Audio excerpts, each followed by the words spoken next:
How y'all doing? This is Lord Pog, and welcome to Lord Pog Gaming. Once again, we will be reviewing episode 3 of Major Link's series, The Legend of Zero, The Legend of Zero, The Legend of Zelda, Hero's Purpose. Episode 3, if I didn't mention that before. Once again, I'm joined by Android How do you do? and Dragonz. Did you have a stroke? No, I almost called you Quill. Son of a bitch. I almost called you Quill because I call him because he goes by Android no matter what, you know. Yeah. So I was like, Like I said, you don't want that evil in this. You don't want that evil. all right. I think before we get started, I might properties. Let's see what these properties are. No. Okay. That's not entirely what I'm looking for. Oh, I was going to possibly advanced audio properties. Okay. Let's see. Maybe nerf it just a little bit. Just a little bit. Just because I'm looking at the audio there, and you guys are like shooting way up there. So I figured, yeah. Way up there. Quite. I know you're excited. I'm excited too. Yeah.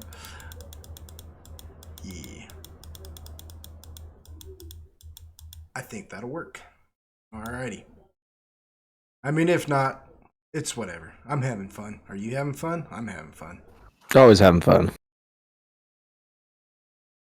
Alright, I'm going to press start on this. The Legend of Zelda, Hero's Purpose, Episode 3.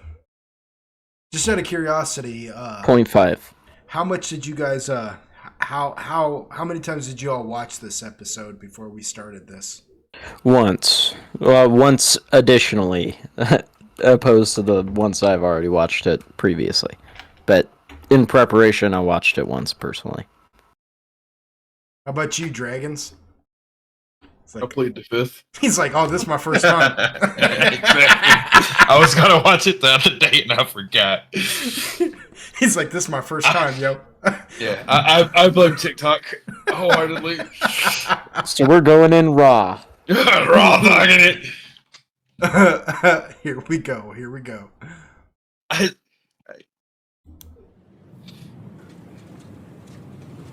You get that pure what's it called? Where people watch stuff for the first time ever, you know, and they watch it on YouTube or whatever. You know? You're getting that experience with me. That reaction time, that raw reaction. Yeah. I am gonna turn down the. Why does motherfucker always got the biggest damn nose though? Who, Ganondorf? I could tell you, but we'll get the video flagged. Yeah, fair enough. We'll discuss it another time. It's just everything on him so pointy. You know what I mean? I think the word you're looking for is distinguished. No, pointy. Hebrew? Look at that. Look at that Roman jawline. Like I feel like they're like, hey, we're designing stuff and we can only use so many pixels. Just stretch it out, it'll be fine. Just slap a fucking polygon on there. Just kinda good. You know, speaking of design, right? He just capped that fool. Yeah, he did. He sure did. That I think that happens in the game though. I think this is like directly kind of like taken from the actual Ocarina of Time. Yeah. And you know, I also like there's just something about watching little kid Link like stand up to Ganondorf just now. Like you could tell he's just scared crapless, but he's still like reaching for his sword like, you know. It's on. If it has to be, it's on. Like there is just something so like virtuous about Link altogether. Even as a little kid, you know? Like the guts. There's a lot of grown men who wouldn't stand up to Ganondorf. And he's like 8. He did just get blasted by the Shadow Wall. One reference. I mean, yeah. I'm not saying he was gonna win. I'm just saying. Yeah. Like, Here's where you get down. yeah. Ganon used him like a piece of toilet paper. Yeah. Speaking of design here, though, To back. I wanted to ask something here because I watched this a few times, you know, and you know, I know Dragonz that you have taken many years of college for web design and things like this, animation and stuff, right? Does this? I mean, is this pretty good? I mean, to me, it looks good, right? But I don't know anything about web design and stuff like that. So, I mean, you can, as long as it functions, mostly, I'm going to be pretty pleased with it, right? Yeah, But- I mean, for what it is, I mean, it's good. I mean, doing any type of animating or modeling in general, I don't know how to say this without sounding kind of like a dick, but you're using properties that have been out there, so that's kind of your saving grace. It makes life easier, put it that way, right? Mm-hmm. He's not into SketchUp Link out of scratch, and you know what I mean. Right. I'm pretty sure you could probably go find, Assets. yeah, assets that work just fine, and then all you have to do is lay over the textures. Which, if you're working with something that's already made, you just trace it. It's simple. So that part's easy. The animating though is like that's where the tricky part comes in. If I was going to critique it on all that, I would have certain complaints. But again, it's a small team. It's like. Yeah, like sometimes there's some wonk to when they're walking and stuff, but for the most part, looks good. Yeah. Like I said, it's just certain things. It's being hyper picky to be hyper picky. You know, like if a major studio made this, oh, I'd clown it. But it's just, it's a handful of people, so it's like, hey, fucking A, You're like, I would clown it. Well, yeah, like if you're getting paid like, good money for this, and then there's like fucking 30 people on just Link's design alone, it's like, yeah, this is. Yeah, as opposed to 7 people on a passion project sort of ordeal. Yeah, Yeah. so the fact that it's just a labor of love as opposed to like a catastrophe, like say, I don't know, She-Hulk. That, which should have been like way better. I mean, yeah, I get Like you. I said, for what they're doing is very. Again, I don't want to sound like I'm knocking because I'm not. Like there's no nice way of putting it.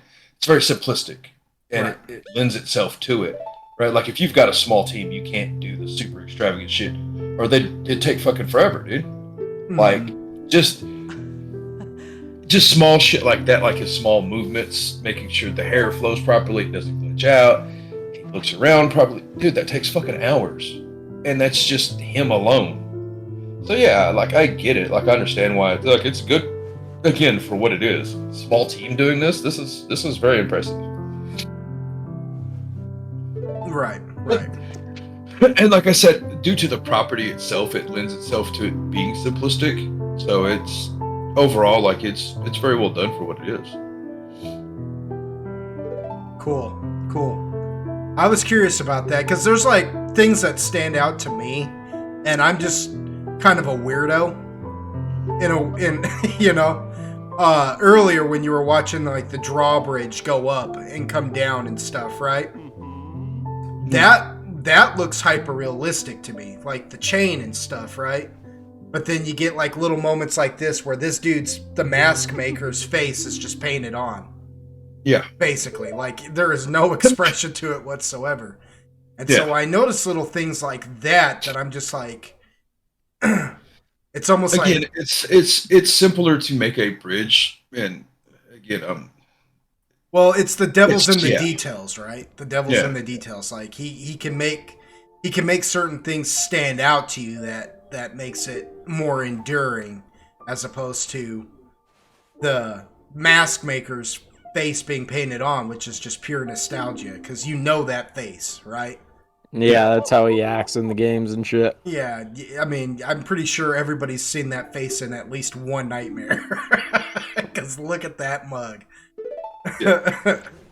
And like I said, that's Spooky. one of the things. Like, you know, he, you're gonna spend the most time on Link, making him look a certain way and trying to give him motions. And again, that's a very fucking tedious thing to do.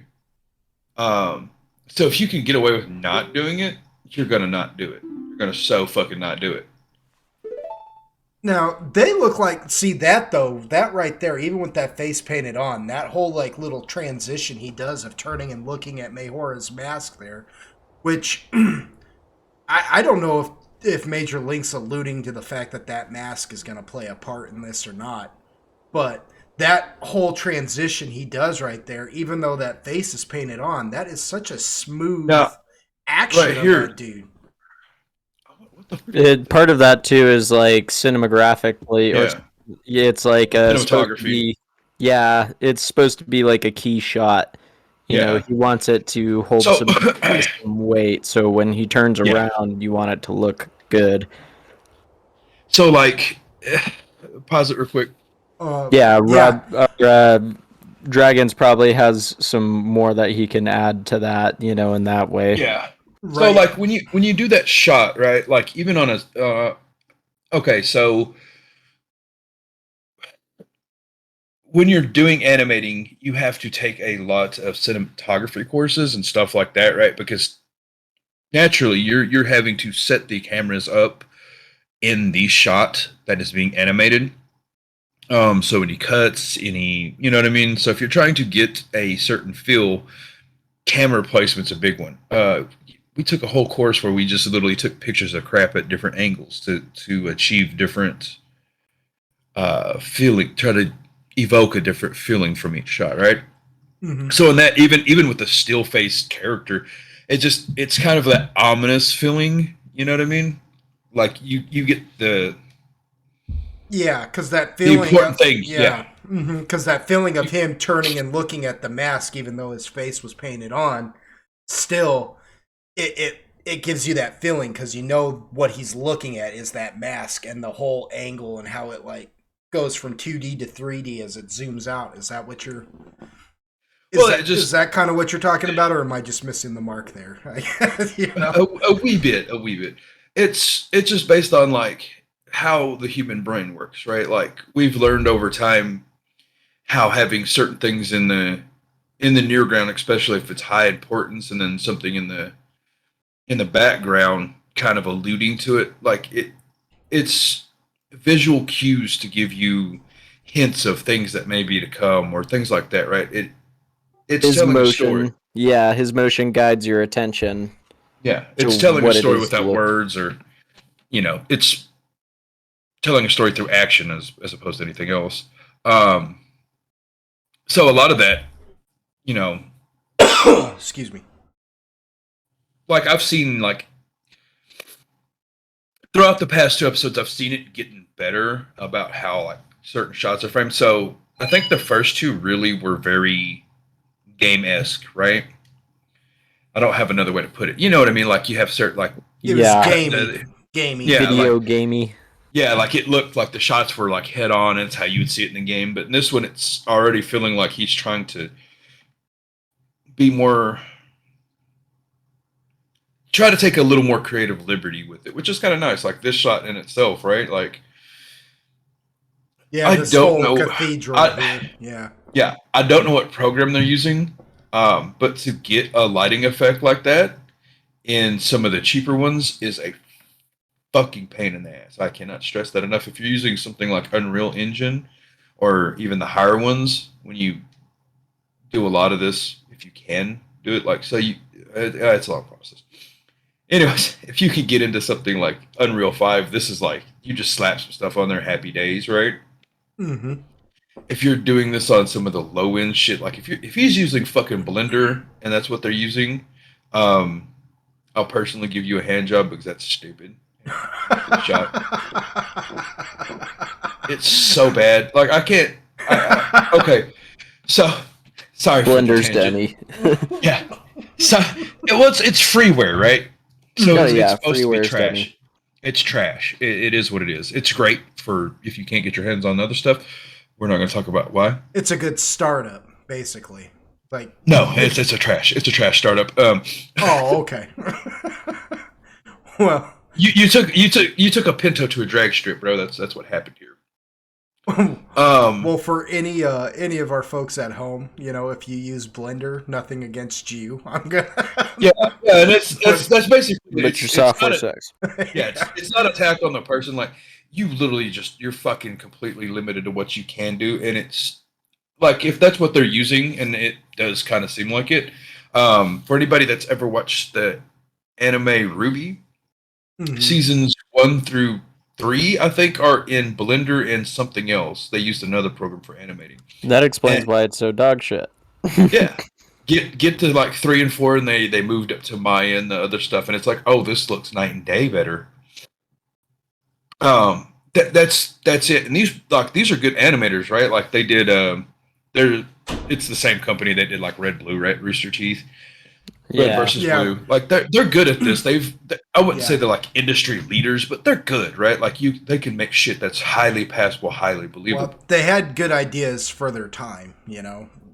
If you've ever, I watched a whole thing about like the rise and fall of Rooster Teeth, and them guys just kind of, basically, they just began to take on more than they could handle. Like they started off as just a group of guys who had a funny idea, and then and I won't go too far off on a tangent on this, okay? But they had a good idea for like Red versus Blue, and it made them real popular, and then they did Ruby and stuff like that. And I remember watching one of them, and I don't know them by name, so I'm not even going to pretend like I do in jest, but I watched one of them talking about it, saying, by the time it all pretty much started falling apart, it felt like here we were, good friends, working together in an apartment, making this funny stuff,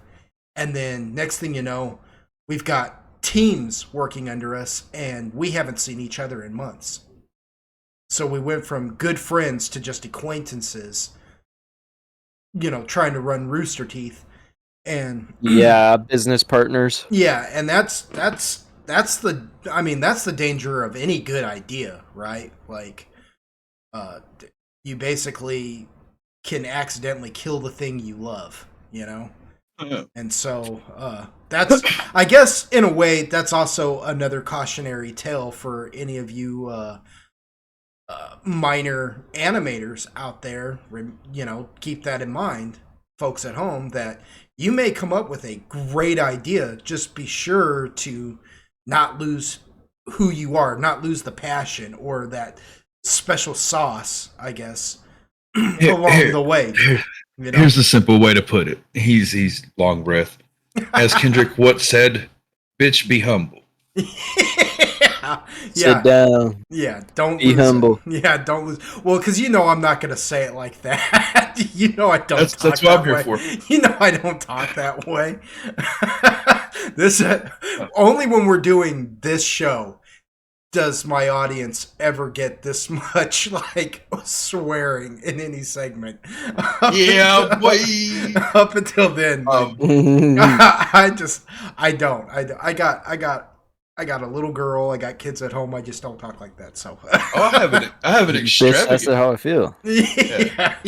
I have an extravagant vocabulary, but there's no point in using it when I have to fucking I have to give you the fucking definition every other word. It's like, nah, I'll just say the simple shit. Sometimes cuss words just cuts through all the other shit.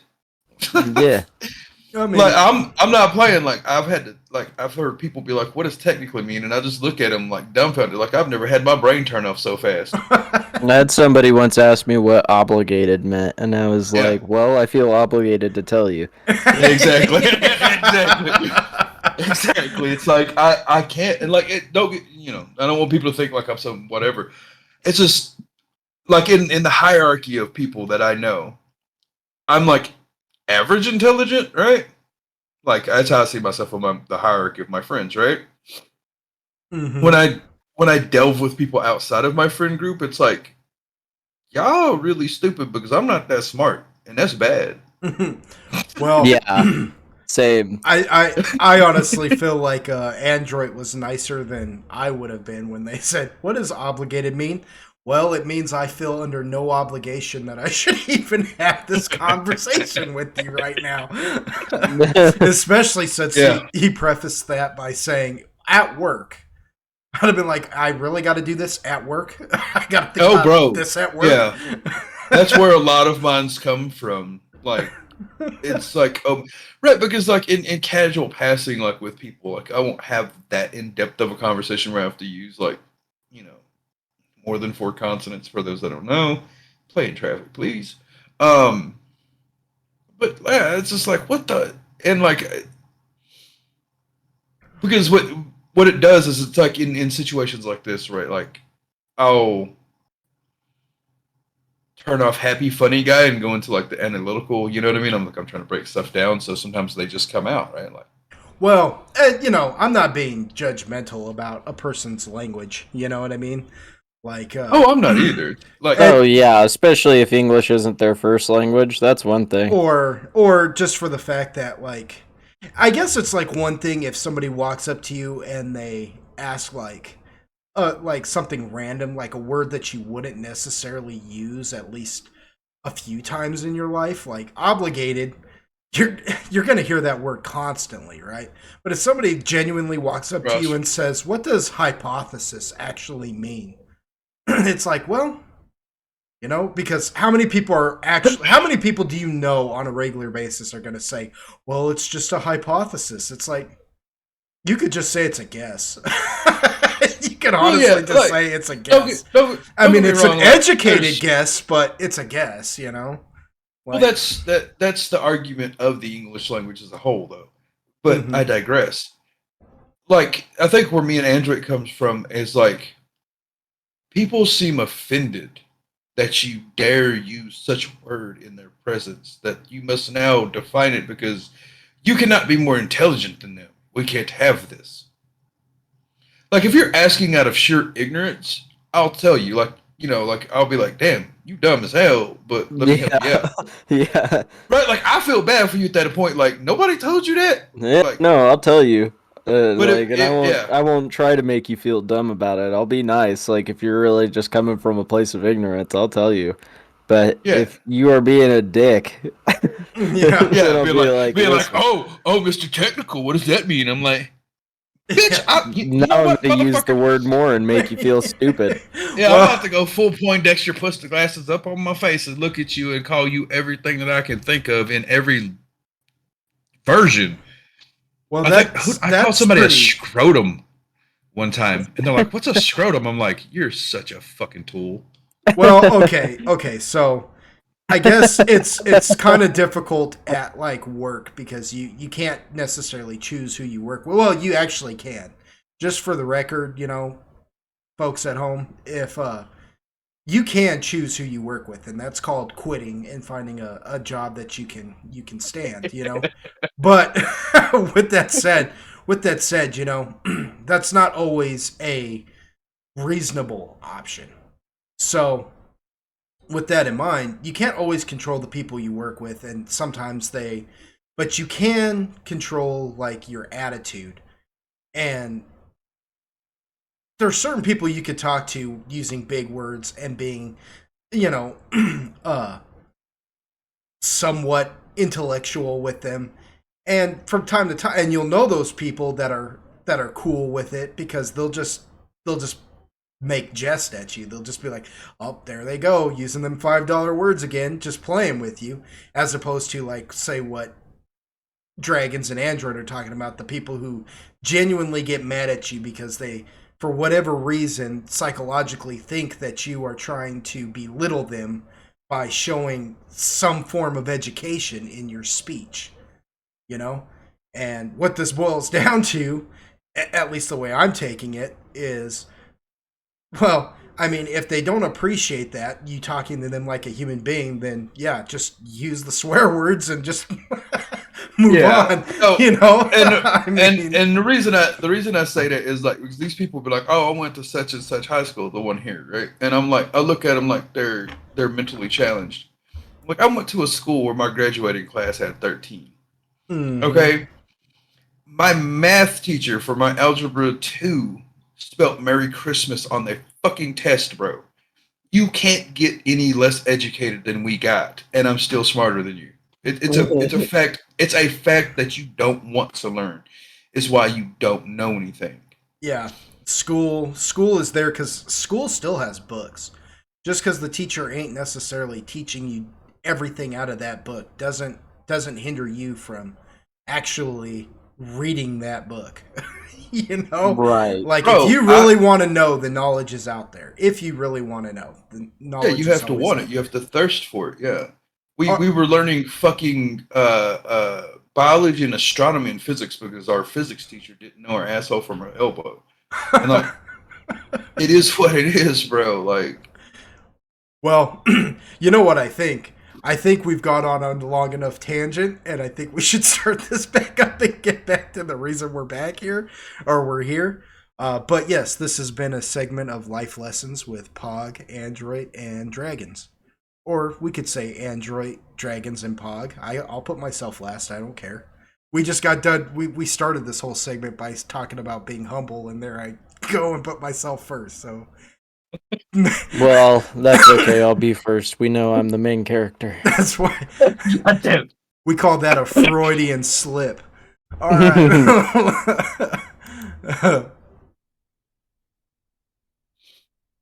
Yeah. All right. So, once again, though, going back to this, I'm really impressed with this scene personally, just because he's doing the past melding with the present again. Yeah. But this one hits again because it's like he's dick shot. Well, it's because you get to see how much of his life is actually tied into just this one place. You know what I mean? Yeah. Like, imagine having most people when they have memories, they have so many memories of like this situation and this and that, and then you try to remember, well, where did that happen? Did that happen over at so-and-so's house? And somebody who's there is like, nah, stupid, that happened over here, you know? So you're telling me this is like one of the worst Greek tragedies in the history of Greek tragedies? That's what this is? Yeah. I mean, well, yeah, actually, yes, because if this is your first time watching it, this scene is pretty intense. It's pretty powerful. I almost feel guilty talking through it in a sense, just because Play my song, buddy. Sorry. No problem. Play my song. I have to be careful though, because this has to be transformative, or there could be a copyright strike, or at least I'm afraid. And that's the first time I ever noticed that. Mm-hmm. I've watched this several times, and this is the first time I've ever noticed this. He plays the song, right? Sorry, a song? Yeah. He plays Sorry a song, but look at that reflection right there. Oh. She's there. I never noticed that before until just now. I didn't notice that either. Yeah, you're right. Fair enough. Holy crap, dude. I just got goosebumps. Yeah, that's good. I just got goosebumps from that. I'm like sitting there talking. Like spooky. Yeah, I'm like sitting here talking, and I look over and I see her, and I'm like, oh. It's like a ghost. Yeah, like spooky. Because, you know, he like looks over his shoulder for her for a minute, right? Because that's the summoning song for her, you know? That's the whole... And then she's not there, and I'm like, oh yeah, she's not there. Well, yeah, she is, actually. Like, it's weird. He's in the Temple of Time. Yeah. Like, whew. All right, yeah, I just got goosebumps from that. I'm not even gonna lie. Like, You know, I I felt think the that's gonna stick. I'm sorry. I think that's gonna stick with me. I think that really. I think his like unless in the later installments they do some shit, he may go down as like the Japanese version of a Greek tragedy, like at its perfection though. Think yeah. about it. Like most of them don't have like that happy. Well, like that they have that quasi like they achieved their goal, but they lost everything in the process. hmm Like him walking through there, like that's the first thing I thought about. Like, man, he really like he's the hero's hero, which is never a good thing. Well, like it's Yeah. You know what I mean? Not for him, right? Like it, you know, low key. he's very chivalrous. Like in a time right now where the anti-hero is real prevalent, like almost every character in video games and television and whatever, they classify them as an anti-hero, which some of them are wrong. Like I was looking at lists recently of characters in like movies and television shows and video games who they call anti-heroes. This person's an anti-hero, that person's an anti-hero, and I'm like, that person's not an anti-hero. That person's just a straight up villain. If you call Walter White from Breaking Bad an anti-hero, you've dropped the plot. You need to go and buy yourself another moral compass because that one's broken. You know what I mean? Like that dude is not an anti-hero. That dude's just a villain. You're just I rooting need for money him. for cancer. Yeah, you're just watching it. You're just rooting for him because he's charismatic, he's smart, and he's honestly who you're supposed to be, rooting for. Because if you don't root for him, then you have no show. Like, basically, is what that boils down to. He needs to win. He needs to survive because the story needs to continue. That doesn't make him a hero. That still doesn't make him a hero. So to call him an anti-hero makes no sense whatsoever.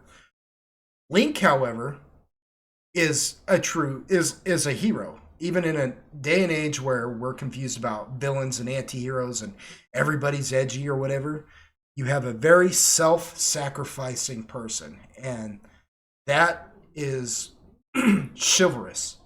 He's a very chivalrous person.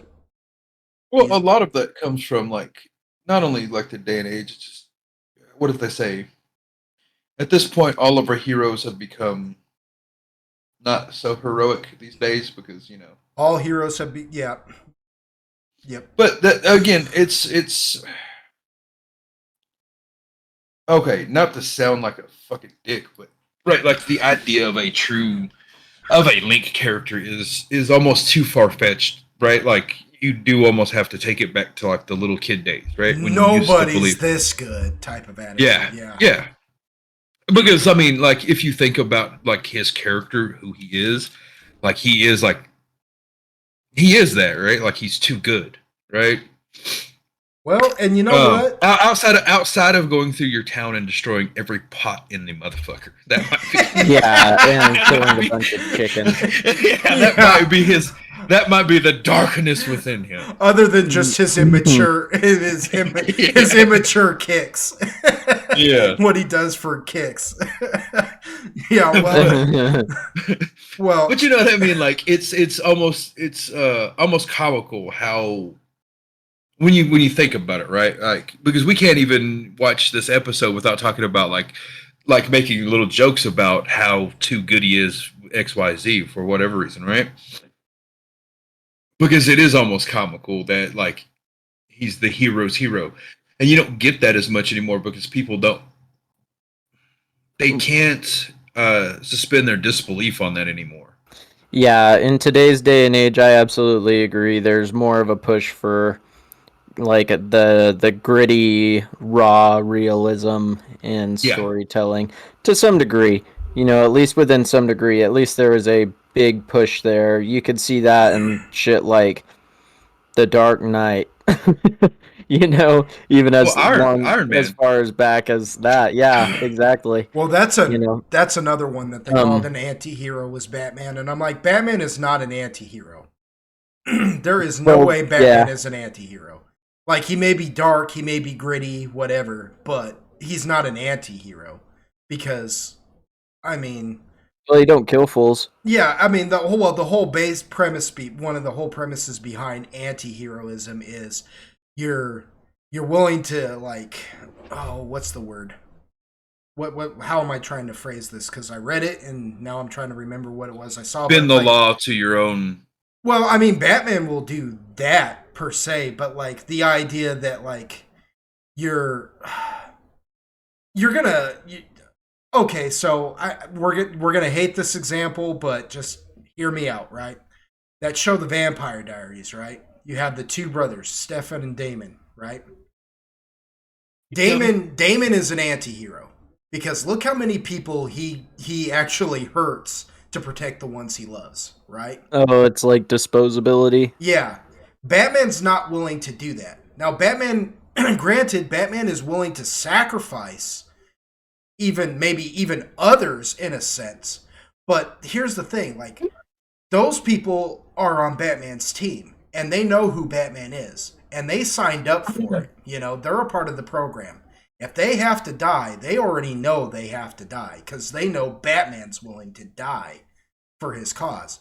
That's not an anti-hero though. That's actually that's more like Knights Templar, you know, Knights of the Round Table type of attitude. That's why he's called the Dark Knight, because instead of being like out there in the light, you know, all holy about what he's doing, man, he's working in the shadows, and he's, you know, breaking your jaw if you can't get in line. He won't kill you, but he won't kill you, but he'll straight up cripple you if he has to. You know what I mean? Type of thing. That's not an anti-hero, but they're saying, well, he's got to be an anti-hero because some of his methods are questionable. Well, I mean, every hero's method is questionable if you think about it. You know, not everybody always says to themselves, well, yep, no matter whatever Superman's doing is right. If that's true, then the comic book, What's Wrong with Truth, Justice, and the American Way would have never sold. Because that's the whole point behind that. Would have never what? Sold. Oh. Because that's the whole point behind that comic book, is the fact that people start losing faith in Superman. And he's one of the most clean-cut superheroes there is. But it's like you guys said, you know, it's questionable when you're a clean-cut hero. Like, say, Link, right? But yeah, it makes you think there has to be something wrong here, right? How could this person do what they do and never question it, right? And here's the thing, like, I feel like at this point we should put a pin in this, because the scene that we're about to see right here is fair enough. I see what you're getting at, but one thing I'd like to add real quick is that I think that's why it's important to have chivalrous characters, even though albeit fewer and further between. The fact that they just do good for good's sake is a good thing. It's important. It's important in society. Yeah, it's important. Yeah, like I guess it's a good thing is whatever, you know, it's not very profound, but like whatever, it's true, you know. We can't all be Max Payne, you know what I mean? We just can't. It's something to strive for, you know. It's not something to be realistic. Yeah. But yeah, like just in the industry, and people just do like or tend to gravitate towards realism in today's day and age, it seems. It's not, see, that's the thing, like realistically it's almost unachievable. That's not even fair. Realistically, it's not easy, right? Right. But that's why it's like to strive for, you know. But yeah, but people in today's society should strive for it, you know, is the way I look at it. Like you should strive for it, you know, set a higher standard for yourself, because that's how stuff gets done. You know what I mean? Like that's how things get done. That's how you make things happen. If everybody's going, if all the koi fish are just swimming downstream, right? How does the one swim up the waterfall and become a dragon? You know what I mean? Right. Yeah, and it's one of those things where everybody misses the mark and whatever, you know, like we all have shortcomings, and that's okay, but that's why we have characters like Link to Show us to strive for, what to strive for, you know. To remind us. I'm short, sir. Yeah. To remind us, yeah. And you'll notice that I mentioned Max Payne earlier because there's a video game character you can genuinely call an anti-hero, right? Gangster. Yeah. Like, there you go. Max Payne, right? But yeah, this this scene right here really does like kind of show it I don't know. I'm just gonna shut up. if I get in trouble for this, I don't care. It's fair.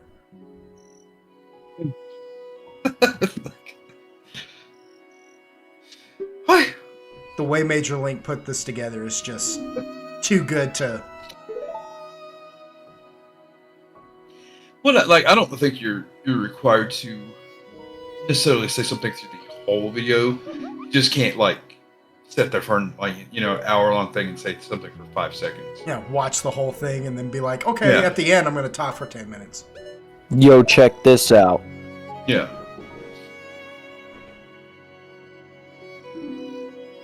But you viewers and you listeners at home, I suggest watching this part. If you're listening to this, I suggest stop what you're doing and watch this scene. Sorry, I just had a moment where like the evil in me crept out.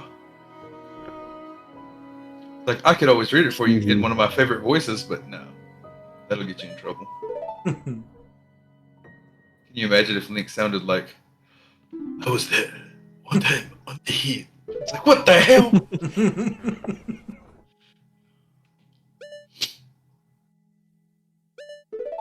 The multiple choice does come in hard on this right here. This scene, if anything, shows truly why he thought to use this instead of just cutting it out completely.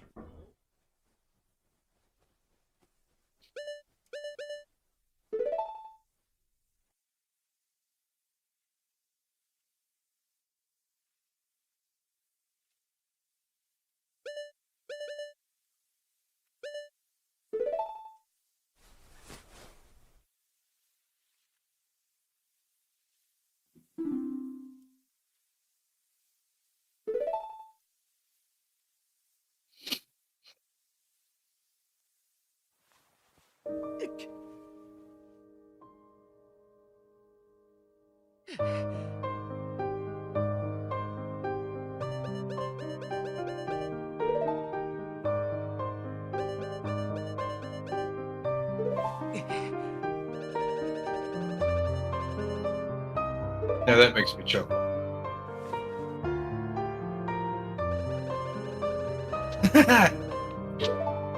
See, that I like as a stylistic choice. Yeah, like okay, so like we were talking about cinematography earlier, right? Mm-hmm. It's a simple thing, right? And like it's really dumb, but it's done so well that it's like that's why I say it's funny. Like you're watching him basically crack through his choice, right? Mm-hmm. That's why I said it's funny because it's like it's so simple and it's so profound. Like, yeah. Stupid.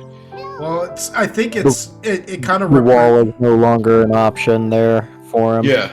Yeah. And like he wants to say it, but he can't. So like I like that. That is nice. And I feel like it's like, because look at him, right? Look at little baby Link. You know what I mean?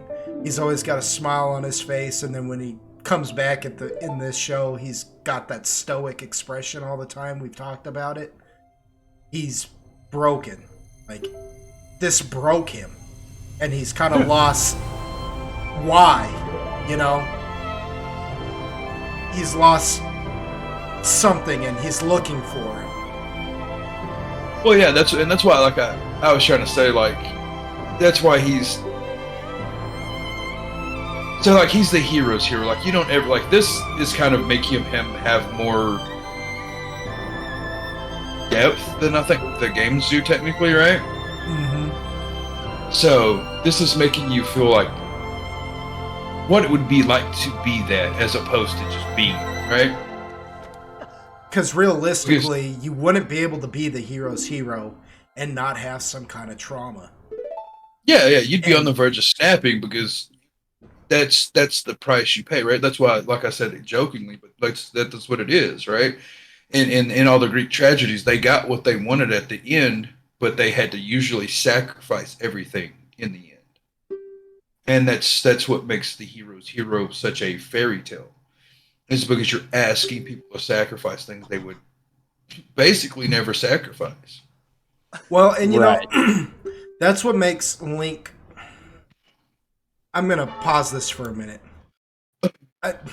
Nice spot to pause it on, too. Never regret the life you've lived. That's what makes him so enduring as the hero's hero. Because, like you said, he sacrificed things that most people wouldn't have sacrificed. And in a way, that's what makes a chivalrous character more... I guess a good way of looking at it is like Star Wars, right? The Sith and the Jedi. The Sith appear to have more power in the beginning because it's a huge influx of power, but it's in all actuality, it's an easier path to take, right? Whilst the Jedi, through time, through patience, through, purity of spirit and mind, they're capable of doing things that no Sith would ever be able to do, like straight up stop a lightsaber from stabbing them in the chest with their bare hand, just letting it stab their palm and actually bending the light back instead of the saber cutting through the palm, they're cutting through the saber. You know what I mean? And that's the difference I'm trying to show between like an anti-hero and a hero, is the fact that it's easier to be the anti-hero. Because it's not hard to just cut swaths through things and be like, look at you, Quill. Yeah. As opposed to somebody like Link who, well, that's the reason I make that reference, right? You knew this going in, that I wanted to play a character, right, that was kind of brain dead easy. So I kind of went down the anti-hero road because it's real easy. Like, I'm doing the things that, quasi I should be doing, right? As you Quill. But I came into the campaign actually on the fence about what I was playing. So I have yet to play a goody-good character, like good. Everything's been borderline, like has that room for error. Honestly, what almost made me do it, for those of you that know, I watch a ton of anime. I watched one called Danmachi, or in English, Is It Wrong to Pick Up Girls in a Dungeon? Swine. Yes, it's a good show. Anyways, the hero in that actually was going to be he was almost the typical of me playing something Link aligned? Question mark. Mm-hmm. But it's hard for me to like. So me and you've discussed this, and the character is an extension of yourself for you to be good at it, right? Yeah. Like you're putting on a mask, but at some point that mask is a facet of yourself, right? And just for the record, we're talking about Dungeons and Dragons real fast. I'm letting the folks at home know that when we're discussing this, we're talking about the campaign we've been playing for about 6 years now. Oh, yeah. That I DM, and it's Dungeons and Dragons, and he's talking about his character Quill on there right now. Yeah. So I was toying with the idea of trying to do that, but again, as I say, the mask that I would have worn for that would have felt very uncomfortable. I don't know how to say it. When I say uncomfortable, it's like, you know what I mean? It's just like,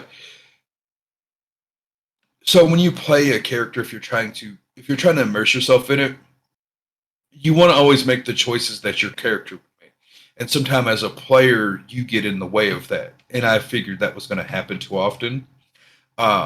Especially with the group that I came into, that might have been a lot more of difficult now looking back on it than I gave it credit for. Well, but I digress. I think the idea that I'm ultimately trying to get across is that both hero and anti-hero will always end up sacrificing. Because usually the anti-hero comes from some place of loss. Take Max Payne, for instance. Take Joel from The Last of Us. Take the Punisher. The idea, though, is that they become embittered and are almost the bad guy as a result of it, right? While the hero, a heroic character, hasn't necessarily lost anything yet, but he's willing to sacrifice himself above all else to protect the things he loves, while an anti-hero really doesn't know how to sacrifice. But both end up losing in the end, one way or the other. You see what I'm saying? One way or the other, both end up losing, and it's a hard lesson. And I feel like, in the end, it's a harder lesson for the hero to learn and not become an anti-hero as a result of it. Because, like what we just saw with Link, right? He's talking about I've lost so much. They show Epona in that picture, and it just dawned on me, I haven't seen Epona since this show started.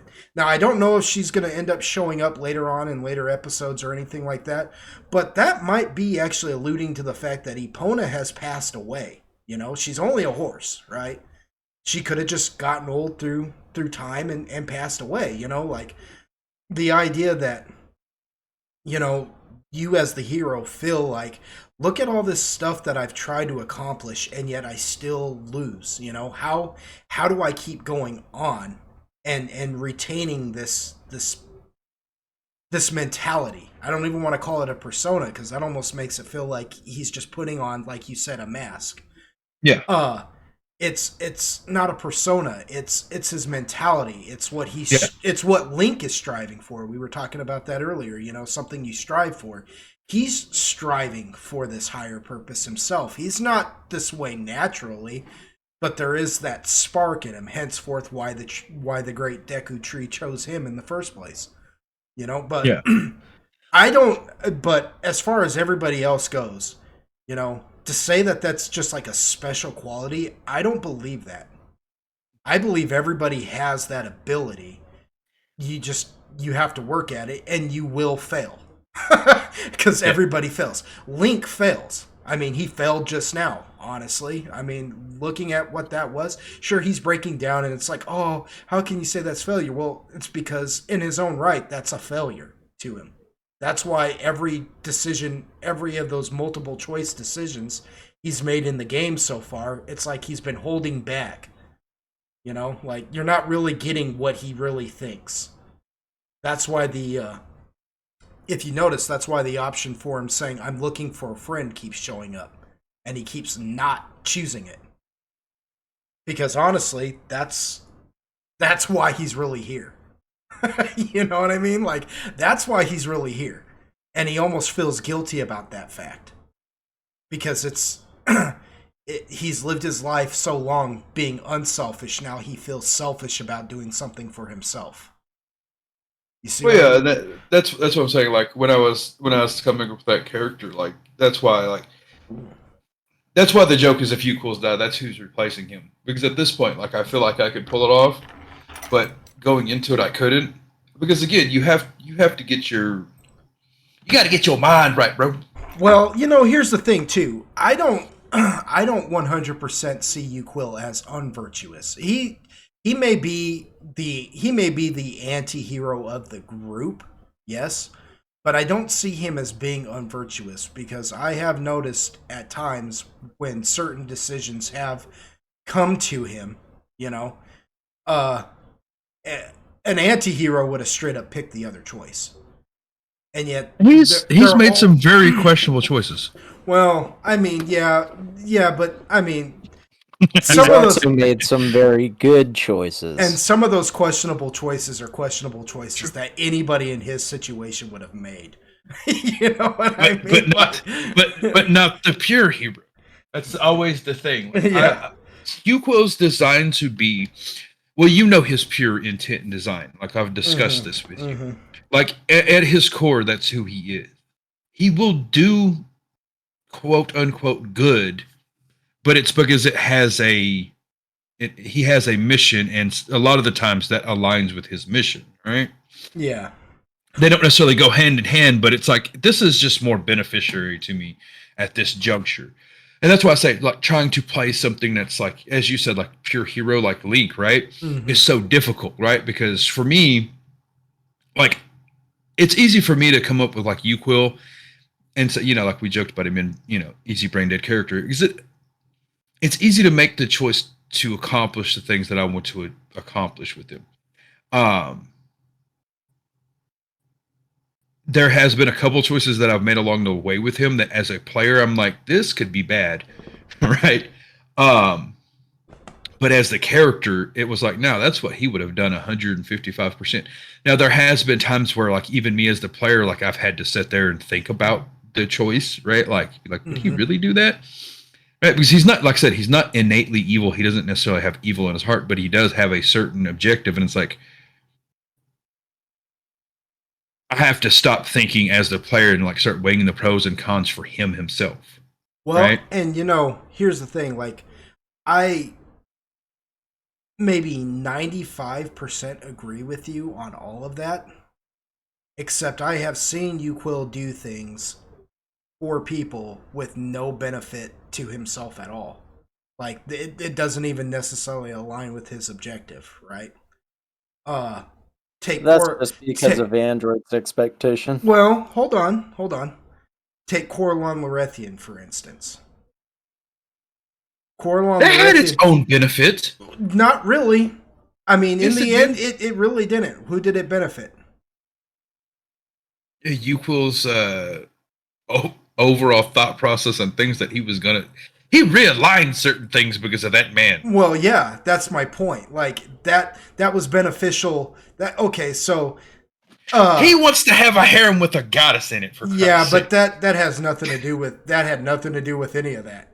So yes, so psychologically, it told Yuquil he could nail him a goddess. Psychologically, it benefited him, but not exactly. not monetarily. So you have to separate your Freud and your Jung here, because metaphysically, yeah, Jungian, yes, it did benefit him, but not Freudian, not one bit. Like honestly, but it's because you just said it yourself. But that man helped him realign something in his mind from just talking to him, and he realized all Yuquil really did was realize this man is worth helping. Regardless of all of it, this man is worth helping. And so he did. So there have been times in Yuquil's life, and that's one example. There's a few others, but that's one time that's at least one example in Yuquil's life where it's like, yeah, I mean, you did good for good's sake. That's it. Well, again, he's not like the paragon of neutrality or anything, but like, you know, like I said, okay, so based on who he is, he's going to naturally choose the quote unquote good route, right? Just because of the things that he's been subjected to. But it's not like it wasn't like it was a profound, you know what I mean? He was just like, it's the better option, right? Like that's just the way he saw it. It wasn't some whatever. Like the thing with Corlon, it was just like, that seemed to be the best course of action for that. It was the right thing to do. Yeah. I mean, like I said, that's why I agreed 95% of what you're saying about Yuquil, but I do know that there are times in Yuquil's life where he just does what's right because it's what's right. You know what I mean? Sometimes he doesn't have very many options. Yeah, he's just like, this is what's right. And we've been over this. He wanted to, if he thought he could have, he would have bitch slapped the shit out of Horonis that day. Well, yeah. He just But just knew that he couldn't. Well, yeah, but Heronius is a different problem. Heronius is one of those personas, though. Like you got to see Heronius in both his personas. You got to see him doing the pious, I'm the god of valor and this and that. And then the second everybody's gone, he just looks at you and just kind of relaxes and goes, "All right, now let's talk. Let's actually talk brass tacks." He doesn't put on airs for you because he knows how you, for the most part, actually are, or like, what he, you know what I mean? Like you didn't care one way or the other. You know what I mean? Yeah. Like, so he doesn't. And that's, for the folks at home, I know we're going on a long tirade about Dungeons and Dragons, but if you stick with us, this will come back to the whole point of it. That's the difference between a hero and an anti-hero. That Hyronius isn't actually a hero. He's not even actually an anti-hero. He's putting on a face depending on the situation he's in. You know what I mean? Quill is an anti-hero. No doubt about that. But that's what I'm talking about, the definition of an anti-hero, how people really get it confused. Because an ultimate goal, even for an anti-hero, is still the best outcome.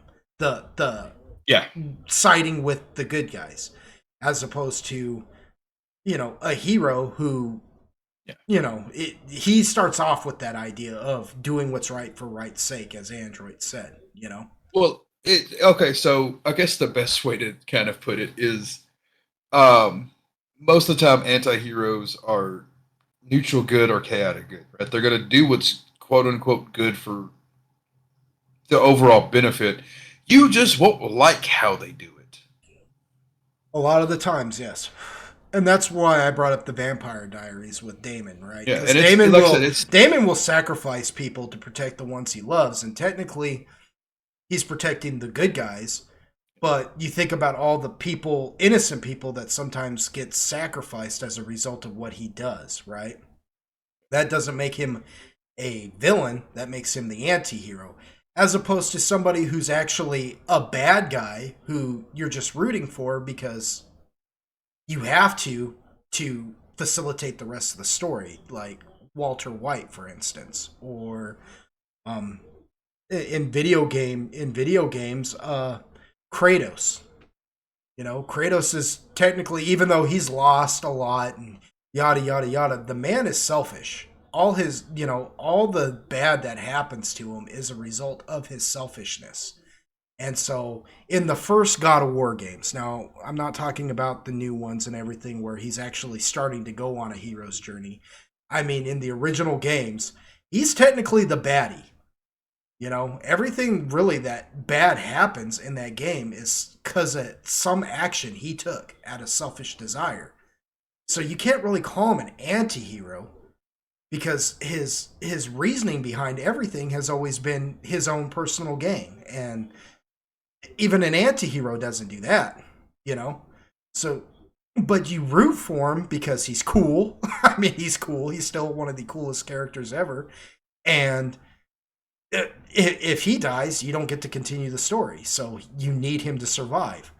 But is he really an anti-hero? No, he's really not. He's the bad guy. Not even Zeus. Spoiler alert.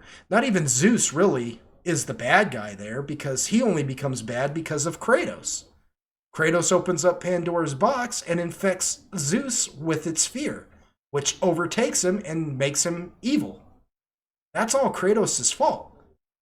You could say, well, Ares tricked Kratos into killing his family. Well, that's because Kratos was trying to conquer people and decided, well, I'm gonna call upon Ares and make a deal with him. Like everything Kratos does is a result of his own actions. Everything bad that happens to Kratos is because of a selfish desire. That's villainous. That's not hero. That's not anti-hero. So, yeah, that's a good way. I think that's a good segue into returning this, going back to what we're doing here.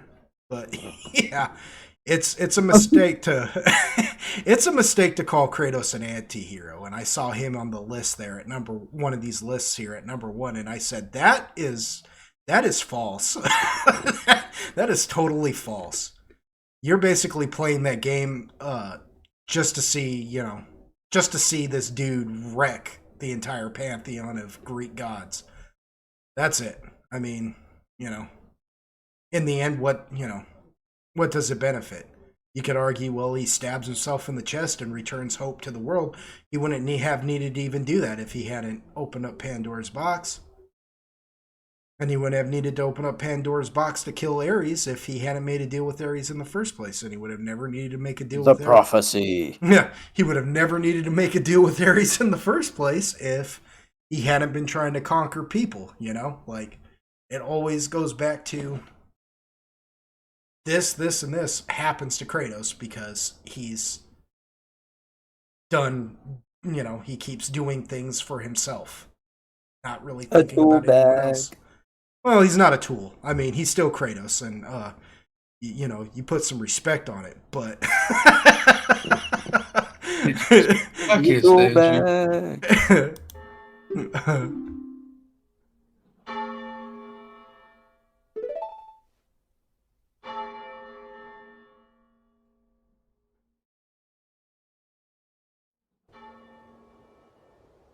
Man, we have killed a lot of time in this video already, and we're not even. And we haven't. I don't even think we've made it halfway through yet, have we? Oh yeah, we have.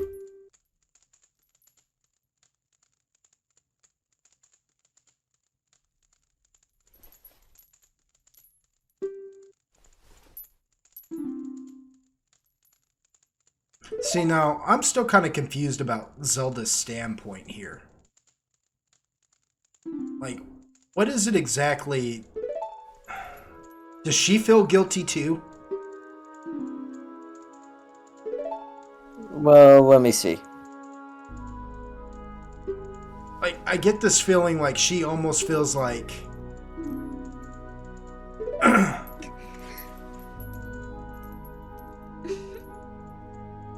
I almost feel like she feels like this strong demeanor that Link has been trying to put on for everybody. I almost feel like she can see through it. Yeah, I would agree. I think it is that she does feel a bit guilty too, and I think that is just as a result of the Triforce of Wisdom in that sense. She, like you said, sees through his facade to a degree. Maybe not within its exactitude, but within a degree at least. Yeah, because like that's the feeling I get, is that like she can just tell that there is something wrong, and she, like she said, like he deserves to be happy, look at what we've taken from him already,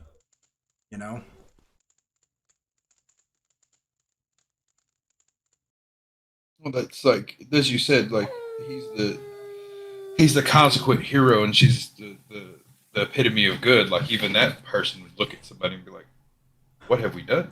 Yeah. Yeah. We're asking too much of this man. Yeah. Like, that's what makes you good, is you understand when you can see, like, even though a person doing that good, like, you're gonna feel bad and be like, "Bro, you don't have to, right?" Yeah. You feel it? Something else I want to point out, I guess Link is supposed to have married Malin. What? Link is supposed to have married Malin. Like, that's the theory you were saying? Yeah, it's at least one of the theories, is that there's a romance. Seems like both of them kind of like Link or whatever. This is both Zelda and Malin, And like, if I were Link and I were going to shoot my shot, what's wrong with Impa? She's older, experienced. This guy.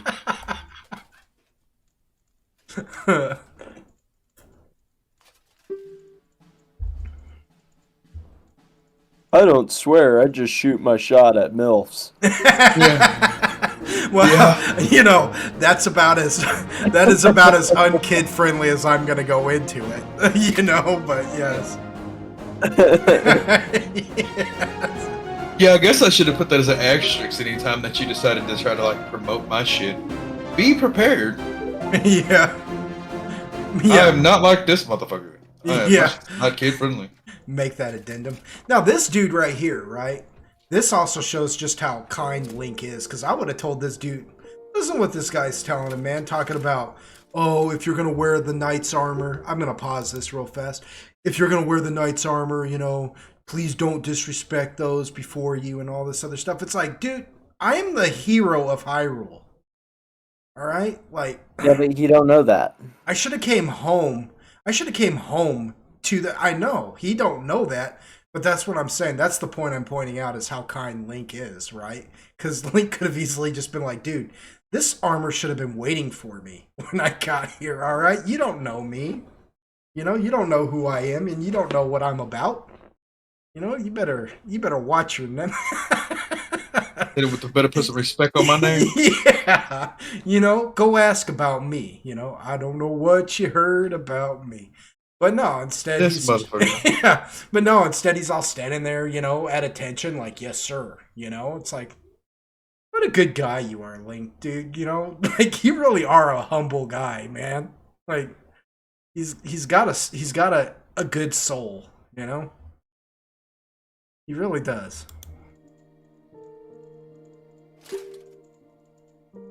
I guess it's because he really can understand it from this guy's point of view, you know? I mean, because that guy's obviously been through a lot, too, because he's got that big old gnarly scar across his face. So, like... How do you judge it, man? He might have been through some shit, too. Yeah, I mean, that dude looks like he's at least been slapped by something. He ran into somebody. Hell yeah. Somebody hit him like he owed him money.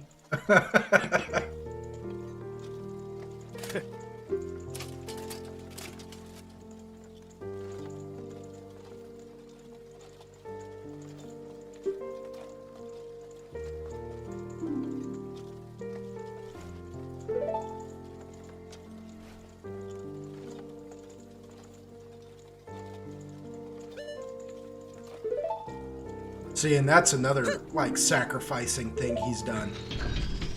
You know? He could have been like, yeah, go tell Malin I love her. Tell her, you know, I'll be back. Nah, instead he... Keep the bread basket warm for me. Yeah, instead he decides to not even worry her. Like, you know, like, he doesn't want her having to stay behind, worried about him.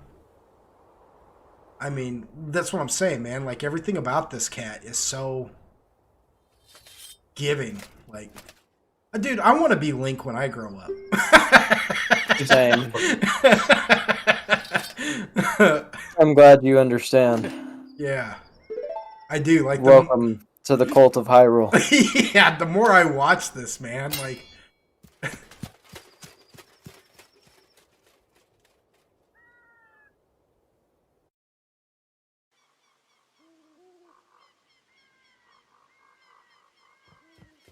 Shoot, I'd be him for Halloween, but I'm just way too fat.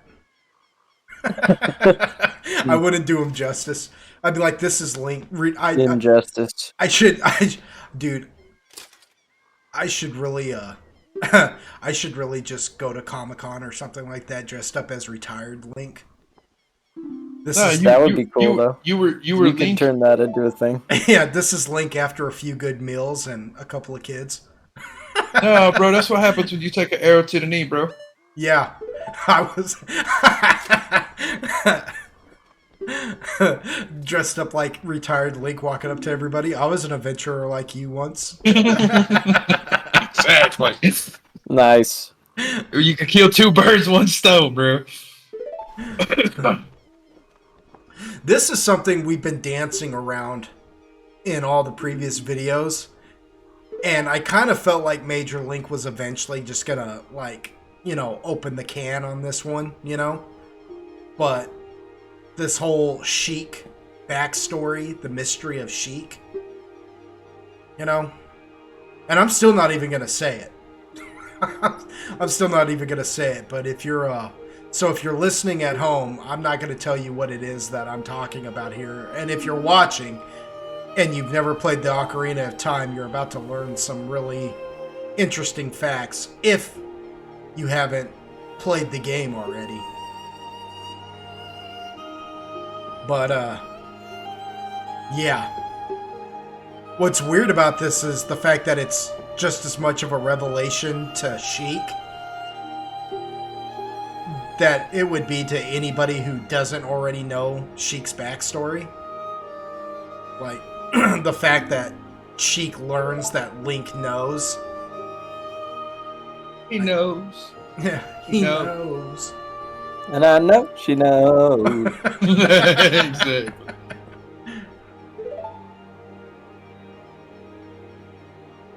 Yeah. Yeah. Yeah, I guess they can see right through him, huh? Because I guess I missed that part the last time, too, where he says to just return the ocarina, and Sheik's like, I don't believe that for a second. You're full of crap, dude. You've been lying since you got here. Which, you could say, well, Link's a liar then? How virtuous is that? Well, it's the fact that he's not a good liar. Yeah. He's not used to doing it, so take that for what it's worth.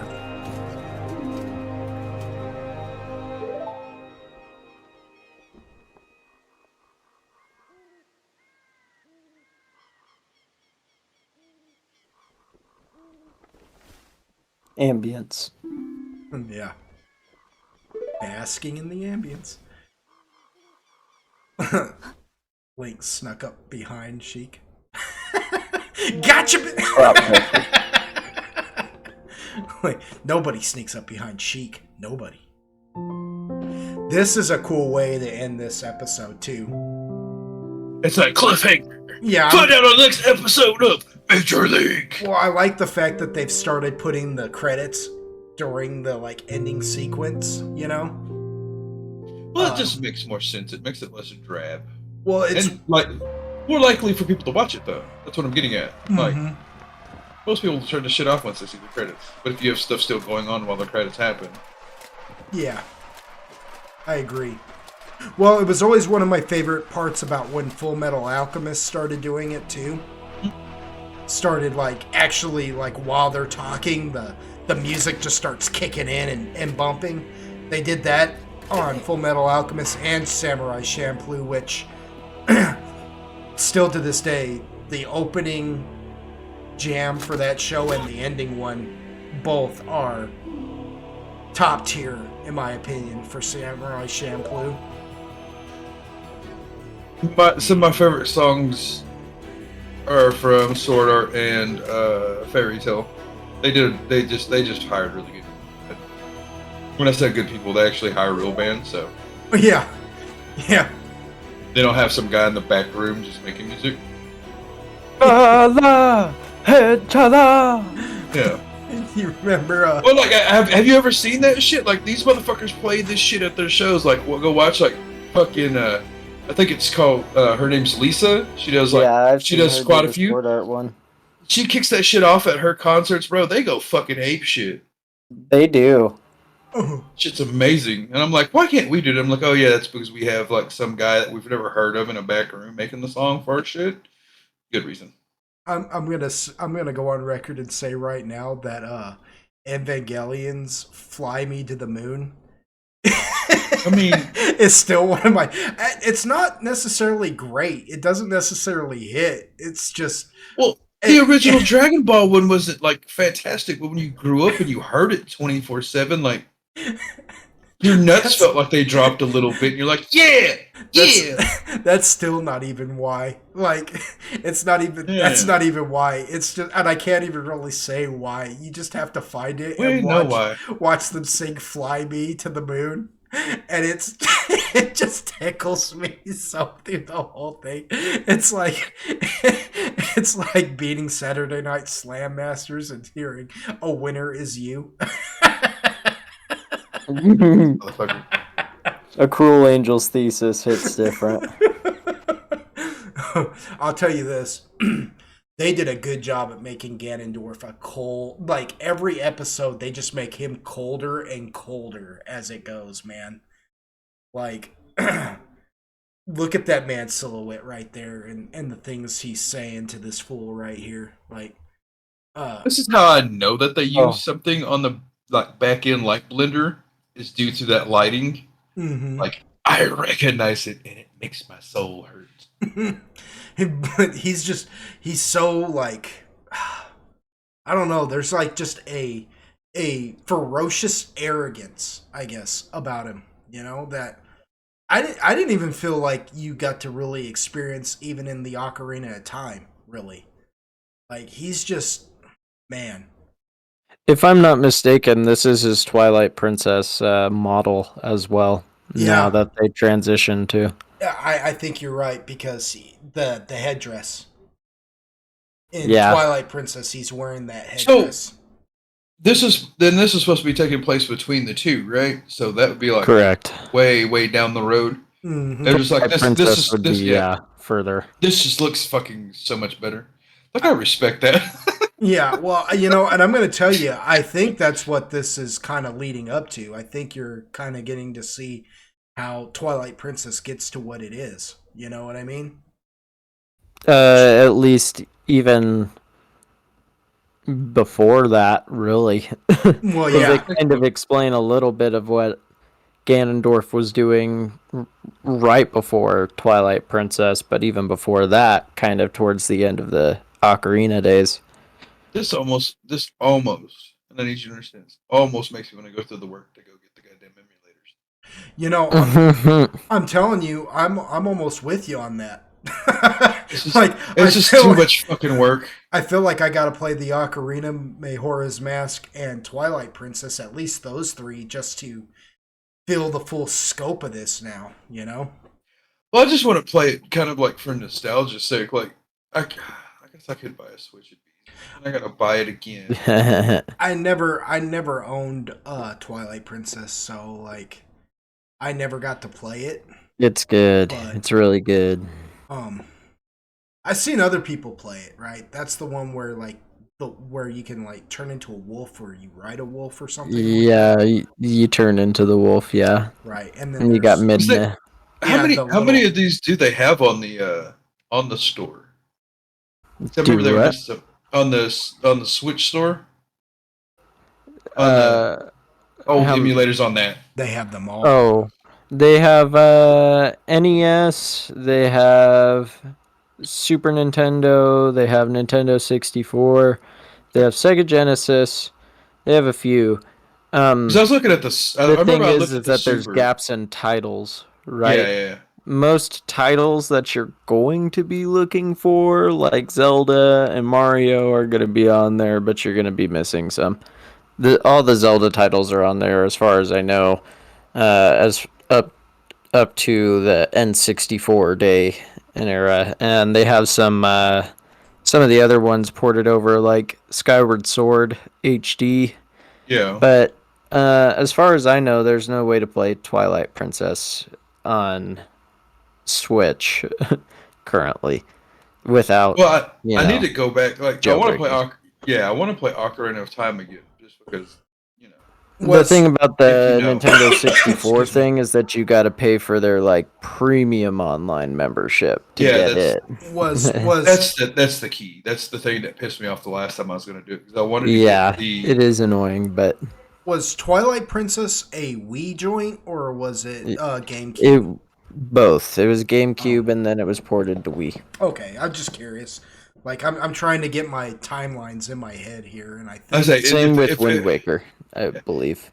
Yeah, if that's the case, you just go buy a $20 fucking Wii and get. Yeah, no. Or Wind Waker was on GameCube and then ported to Wii U in an HD remake or something like that. I don't remember. Now, I don't want people to think that I'm bashing Nintendo, but their current model of letting you play their fucking games from years ago and making you pay $60 for their bullshit is infuriating. That's why that company's drowning. You don't have to apologize for bashing them for that. That's a crappy that's a crappy business model. Well, I got excited, right? Because I was we had a Switch and we'd got it for mainly like the girls and stuff, and like I was sticking with it quite a bit. And I told her, I was like, "Hey, this is cool. This has got this, that, and other." She was into like Zelda was one of them. I looked into it and I was going to get all that shit, and I was like, "Oh fuck, this is fucking expensive." Like, no joke, it's ridiculous how much they ask you to pay for all that stuff. That's all like the actual games themselves are like dirt cheap. But getting the fucking emulator and all that shit on there and like having to pay the bullshit service on top of that, it's like, bro, come on. Really? Mm-hmm. For like, I'll say it right now. When those little mini Nintendos came out and people were having a hard time getting a hold of them and whatnot, I found one on Facebook where the guy wanted like 400 for it or whatever. And he had it on there because you couldn't find him anywhere. And he had it on there for 400. And, my wife, she was like, this guy's selling this for 400. And I said, well, ask him, tell him I got 250. I'll come get it right now. And he said, come get it. And I did. I went and got it. And it's pretty cool. Don't get me wrong. Like it for what it is, it's really neat. It's got Metroid preloaded on there. It's got Mario's 1 through 3. It's got Punch Out, although it should be Mike Tyson's Punch Out. I mean, come on. There's been enough time. Nintendo, forgive the man for crying out loud. But it's got Punch Out on there and everything. But like, there's little things that like it's got Super Contra instead of just regular Contra, and I'm like, Super Contra, really? And it's got Double Dragon 2, but not Double Dragon 1. Yeah. Just little things like that. But one of the things that upsets me a little bit about that is the fact that it doesn't have Battletoads. And I mean, I'm serious. They didn't want you to break the fucking thing. And it doesn't have Teenage Mutant Ninja Turtles. And I understand that Teenage Mutant Ninja Turtles, technically, there's a licensing issue and stuff. That game sold so heavily in Nintendo's heyday that, come on, pay the licensing fee for it. Like, pay it, because it's Ninja Turtles, man. And also, and this is just, it's not a deal breaker, but with how popular the franchise became, you really should have put the first Metal Gear on there, the OG Metal Gear for Nintendo on there, to remind everybody that, like, no matter where it's gone, we were the first.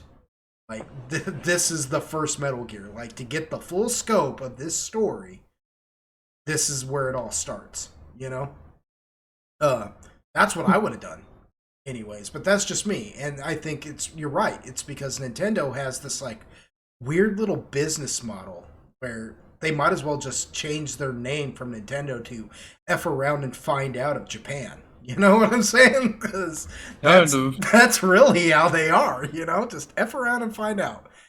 I don't know. Anyways, yeah, Ganondorf. he's a cold mofo.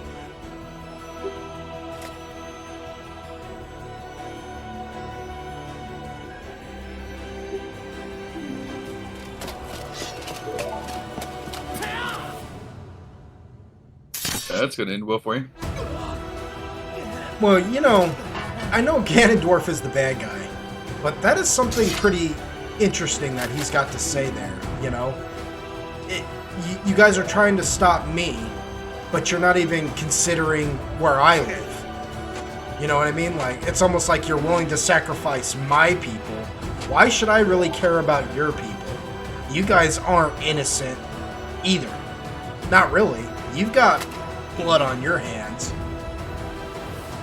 Well, that's kind of like how the story goes, though, right? Yeah, the winners get to write the... Yeah, they get to write the history books. How it always is. People that say any different's fucking stupid. I'm sorry, like, that really is the way it is, no matter how you look at it. Everybody's like, oh, this, that, and other. These people are evil, and it's like, bro, we've all been there. Huh. What are you hoping? The model and texture support team, once again, we got Taco, Skylar, and now we got Undying Nephilim and Dan Mitchell. But where did Undying Nephilim come from, and what happened to Metallic Penguin? Like every time it was too warm, they had to go home. Every time we get into model and texture support, I'm just utterly like. I'm telling you, like it's probably these motherfuckers are like, you know what? I signed up for some cool shit, and this is cool, but bro, I'm so tired. Like they just impress me every time with like the people they have working there. You know, it's like Undying Nephilim. Here's all the patrons. Amanda Trapped under the ocean. Yeah. I can tell you right now, like unless I knew this cat, like I knew him, there's no way you're getting me part of this project. It's just not fucking happening. Because like don't get me wrong, right? Like no, I know what you mean. It's just funny. because like right, like my kids joke about me doing stuff for them. I'm like, how much you paying? And they're like, but you're our dad. And I'm like, yeah, that don't make me no money and that don't save me no time. Like this shit takes time, fool. The fuck wrong with you? That's why you're asking me to do it. Mm-hmm. But like on passion project, like, you ain't gonna get paid for this. Like like the people that are probably doing this, if they're getting paid anything, it's not a lot. Because there's no way you can ask people to work on even what is it like 30 minutes, right? Dude, that's a long time. That's a long time. Yeah, it's pretty close to 30 minutes, but yeah, I might as well be 30 minutes. Yeah. Like putting that together, like that takes a hot minute, and like to pay your average animator for that much time is not fucking cheap, not even a little bit. Like go look at animator prices; it's fucking ridiculous. So unless he's banking, you know what I mean? They're just people that like his shit or like the concept enough that they're willing to work on it. But again, those are really nice people, because if you came to me and was like, hey, I got an idea, I'd look at you and be like, so you gonna come fix something on the house or something as paint? Like, what's up, bro? Yeah, like, yeah. You could at least bring me a pizza. Yeah, because like, you know, bitch, I work throughout the week, so if I'm doing some shit on the side for you and taking up my little free time, oh, it's got to be worth it. And like, and this is the reason I'm saying this, because who gonna go hire Taco tomorrow? Like, how many people watch this gonna go hire Taco tomorrow? Like, it's great that he's in the credits. I get why he's in the credits. That's cool. That's the only recognition you get for it. You see what I'm saying? Mm-hmm. There's, you know what I mean? And that, like, it's a huge amount of people that love Zelda. And, you know, he's done pretty good for himself with this. But not, maybe 3 of them have the potential to hire one of these motherfuckers. You see what I'm saying? Mm-hmm. So at the end of the day, you have this is literally a passion project that you've got to have people on your side that just this is their life dream. You have found people who are just as equally enthusiastic about this particular story, no less, as you are. And you never know. Some of these people too may have just full-time jobs doing stuff. And they might be some really good motherfuckers at what they do on the side, and this is just something that they you know. Major Link may just be like one of those awesome freaking networkers, you know. He might have just found people who the planets have aligned. Venus is in her aura, or it's whatever not, they say. Well, low key, it's not that hard to find the people you need for a lot of this. Hell, I could probably go find a handful of artists and animators tomorrow and get some shit whipped up. How good it'd be is kind of a crapshoot. You know, as they say, beggars can't be choosers. Mm-hmm. But kind of like a case in point when you're talking about the penguin, right? Maybe he was like, hey, man, I can't do it anymore. Life came, you know. So if it's a passion project, they'll put that shit on the shelf hella fast. Or he's got, like I said, an actual job, and he's like, dude, I just don't have the time to do it. Yeah. And then you hit up somebody else that happened to say, like, oh, bro, I love this shit. I think it's great. I would love to help to work on it. How can I help? Because that is one of the perks of doing this. Like, some people will offer their time and help lighten the load, but you never know at what volume or capacity they can work. Um, so for him, like that's probably like the calling card is like the handful of people that are about that life. No other people, because like between the three of us, we know a handful of people. If we put it on everything, like all the shit that we do, we would get a small gathering of people with like interests or abilities, right? Because if they're in our circles, you know what I mean? Mm-hmm. For the most part, they're going to be into at least one of the things we're into, right? That's why they're in our fucking circle to begin with. Yeah. So it kind of works out in that manner. But yeah, like I said, you gotta love what you do, right? You gotta love. That's what I said earlier. Yeah, that's what I said earlier. Like I'm not trying to like overly critique it. Like I haven't seen anything that I thought was absolutely heinous, which is always a beautiful thing. Because I have seen some animations like. Well, and it just keeps getting better too. Like maybe I said, not all around with the animation, but the animation looks good. Then again, I'm not an animator, so to me, yeah. That being said, though, I know what crap looks like too. I do. Well, yeah. That's what I'm saying. Like Caca and Shinola. So there is that. From what I've seen, from what I've witnessed, right, based on what I think they're using. They literally can't do a whole lot better based on what they're using. If they're using the programs I think they're using, they're almost at the ceiling. There's just no getting better than that. Mm-hmm. So if he's just spending all his money on just making it as top tier as he can in what he has, then I applaud him. I applaud him all for it. It's like I said, I haven't seen anything that was just glaringly atrocious, which is great. Vincent has asked me more than once what it's like, what animating does that and other, why certain things work or don't work with graphic design stuff, right? Because he is interested in like streaming and shit, and he wants to know more on how he can make stuff for like if he does videos and yada yada yada. And I joked with him, and I'm like, bro, some of the greatest shit I've ever seen has been hella simplistic. I mean, ridiculously simplistic. But what it forces you to do when it's that simplistic is understand the concept of the pure animation, right? I don't know. Oh, fuck, I don't think I have that saved on anything. Well, anyways. Okay, yeah. I was going to try to find you something so you could splice it, but anybody that's been on anything has seen it. Tons of people that do it, and you can see the good from the bad. It's not always the same person. Everybody's done it. The little stick man fighting, whatever. You've seen it in multiple variants. It's like a flip book type of animation. Yeah, I know what you're almost. talking about. Well, not even a flip book. Like they've done like full. They're doing full like choice. karate and jumping up in the air and blasting each other, and I've seen that stuff. And like I said, you've seen the good ones. It's cool. Yeah, you've seen the good ones. And I'm sure you've seen a bad one or two, right? Because like the algorithms, once they see you like that, hey, it's on. And I'm sure you've seen a couple bad ones. Like it looked good, but it didn't live up to. And it's always minute stuff that you as a viewer don't think about, but it matters. Mm-hmm.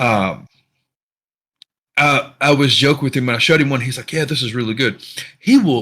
I've gotten to the point where I've taught him enough to where he'll send me AMV cuts on TikTok, right? And be like, "Hey, Dad, these transitions are pretty fire." And I watch it, I'm like, "Oh, they are." Like I was like, if I'm implying what they're going for is correct, they've done almost perfection. So one of the things that I taught him to look for is find how they're trying to get you to perceive the sequence, right? Is the transitions, is the movements, the punches, whatever's happening within the scene, it's going to match something, right? It's going to have a certain tempo, a certain flow. Everything does. That's how you can tell average or good to great, right? Mm-hmm. And he's gotten pretty good about seeing that.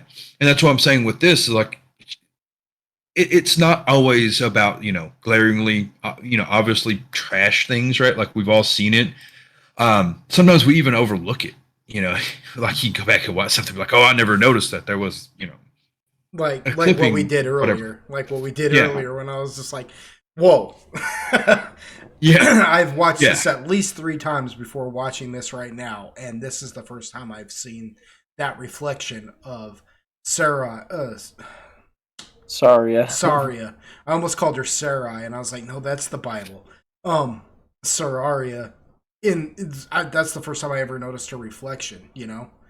Like, yeah, and it's stuff like that. Like, if you have to watch it multiple times to find it, then they did their job. yeah, Like low key, they've done their job. Um, that's why I say, like, with this, like, I think it's very good for what they've done. Understanding the concept of it with what they're working with, it's not going to look perfect in a perfect sense. Like, there's certain things that do really just kind of whatever. But I know that's also based off, like, he's also doing it, I think, on purpose in a lot of instances, um, to make you feel like you're in the old console days, right? yeah, He's he's in this fine line of where it's almost, that's kind of where I'm at. He's got to figure out, is he going to go full upscale? Because, like, look, if you look at the models for Ganondorf, Link, in a lot of the shots, they look too good compared to the other characters around them. mm-hmm. Like, they look like how you were talking about smiley face. Like, I can let that one go, but a lot of the other characters that you're talking to don't look up to snuff. The world itself doesn't look up to snuff in comparison to your character, right? Because when I look at Link, I'm almost thinking like we're pushing, like, late GameCube, early Wii graphics, right? That's kind of the feel I get, right? The world looks like that motherfucker is N64. I put up Mm-hmm. a bunch of squares and slapped some textures on it. That's what it was. That's how they did Mm-hmm. that shit. Go back and look, and your eyes will bleed a little bit.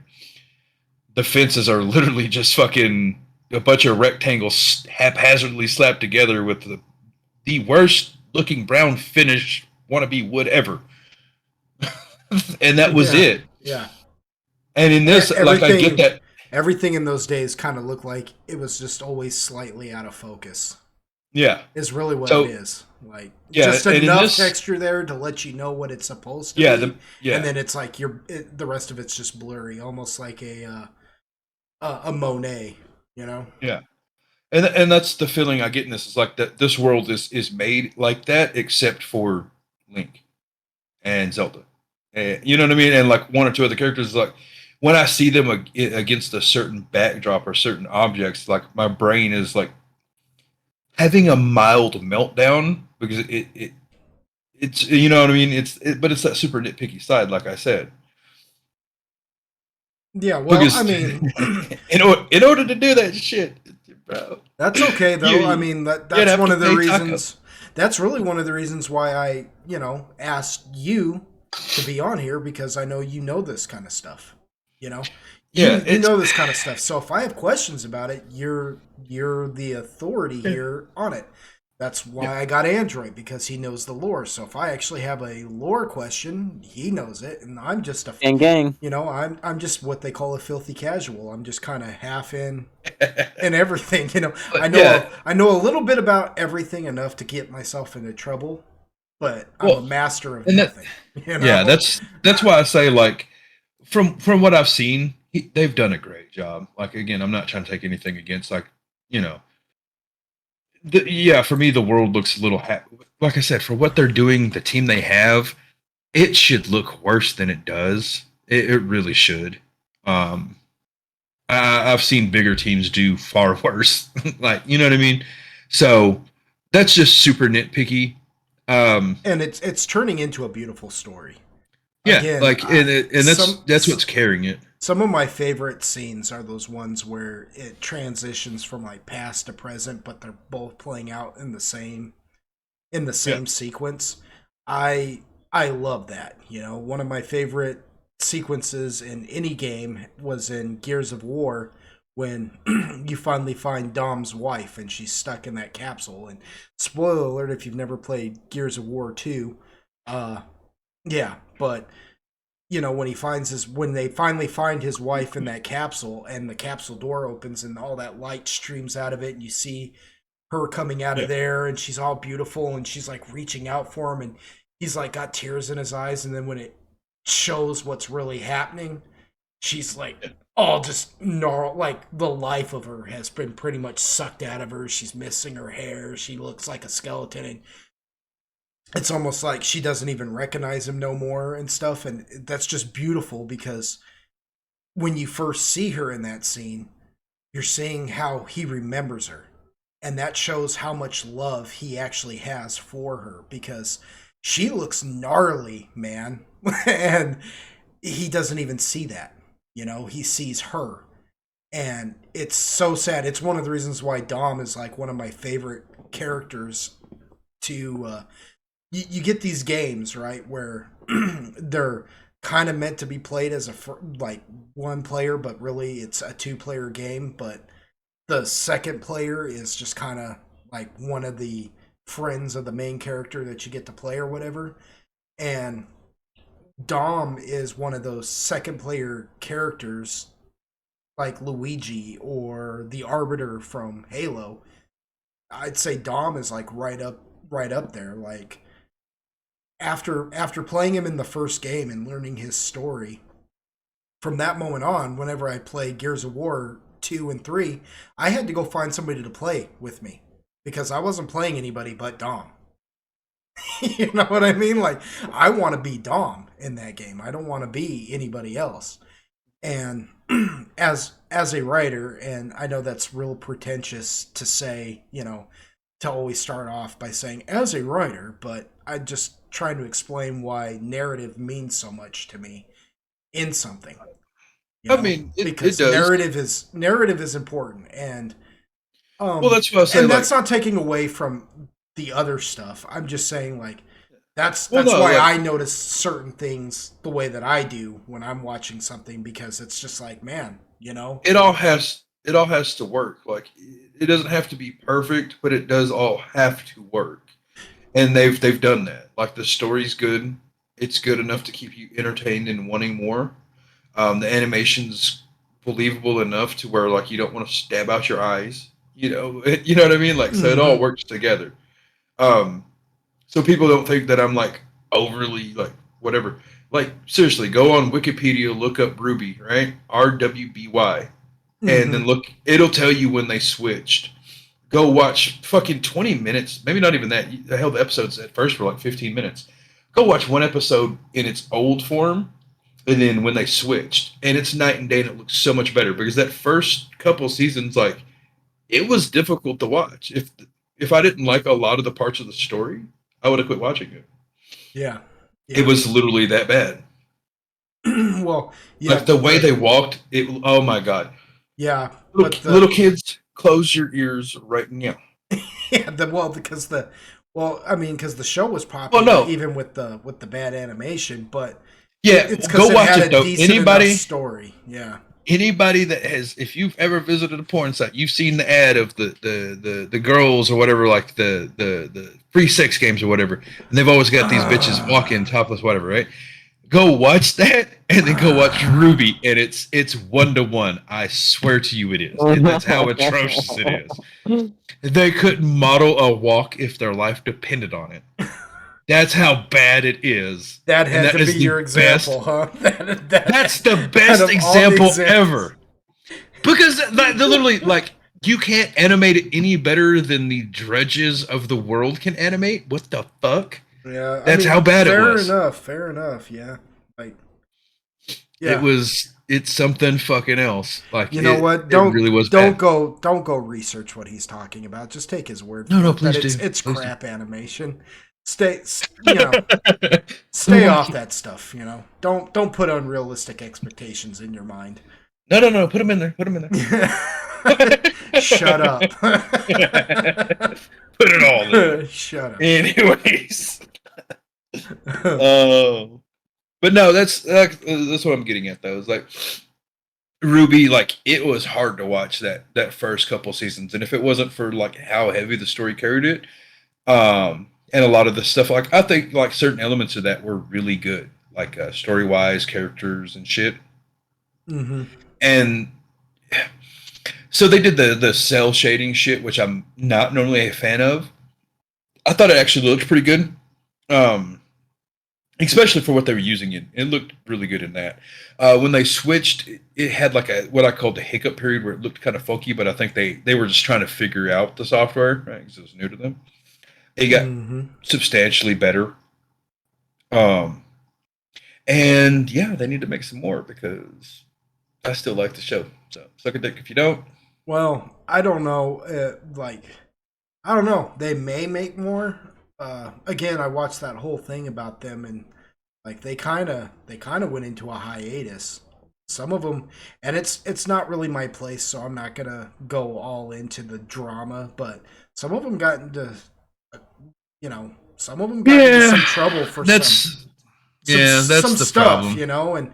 But I always try to stay out of that too, because like my whole thing is like, well, and I'll explain this real fast. My point of view on this.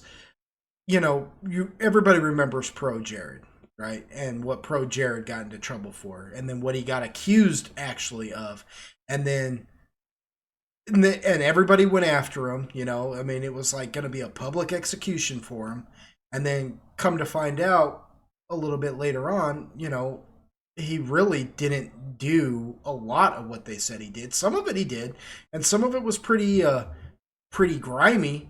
But there's a whole story behind that, and anybody listening to this or watching it can go and look up the whole story themselves. But my point being is that internet drama is kind of a funky thing, and it's really easy it's easy to lose your mind when you first hear about this guy doing this or whatever, or he said that or did this or whatever, and it's like, and then everybody goes crazy, and it's like, well, the problem is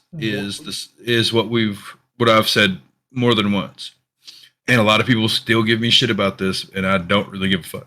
I am probably one of the highest tech geeks around. I think Andrew might match me with that, right? Like I love tech stuff, right? Mm-hmm. To some degree, I think you still edge me out.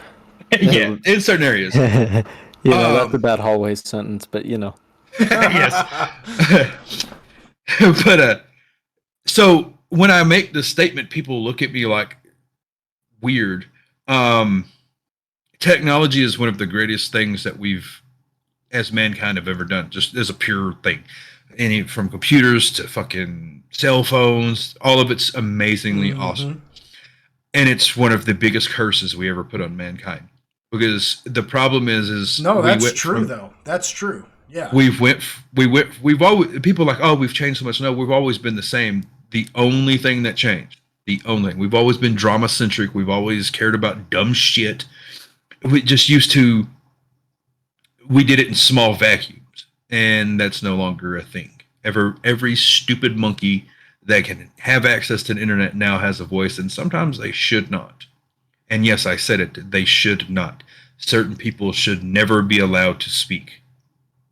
Well, I mean, no, that's true though, because I don't know if you know who this guy is, but he's called the Critical Drinker, right? And he did a whole critique on something similar to that, talking about how like the movie star is dead. I think is what the Hollywood movie star is dead. Is what I think the video is called. But he talks about that, like how back in the day, before we had like the internet and cell phones and all this technology, movie stars were like mysterious to us, because the only thing you knew of them was what you saw of them in the movies and maybe like an article here or this or that, and they just seemed kind of cool and mysterious and manly or feminine or whatever, and then we got internet, we got all this technology, we got things like Twitter.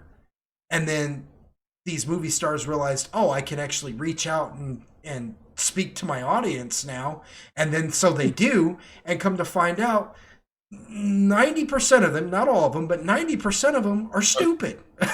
Yeah, they're dumb like the rest of the populace. They're absolutely stupid. Like a lot of them are dumber than the average populace. That's the problem. Like a lot of them live in this like fantasy world Like where like what are you saying? You know, buy electric cars. You can afford an electric car. I can't. Yeah. You know, how can you tell me to do that? You know, type of thing. And it makes that kind of goes without saying. Like there's they live in a no sense. And you're right. So what I'm saying though is that you're right. Like technology is a gift and a curse.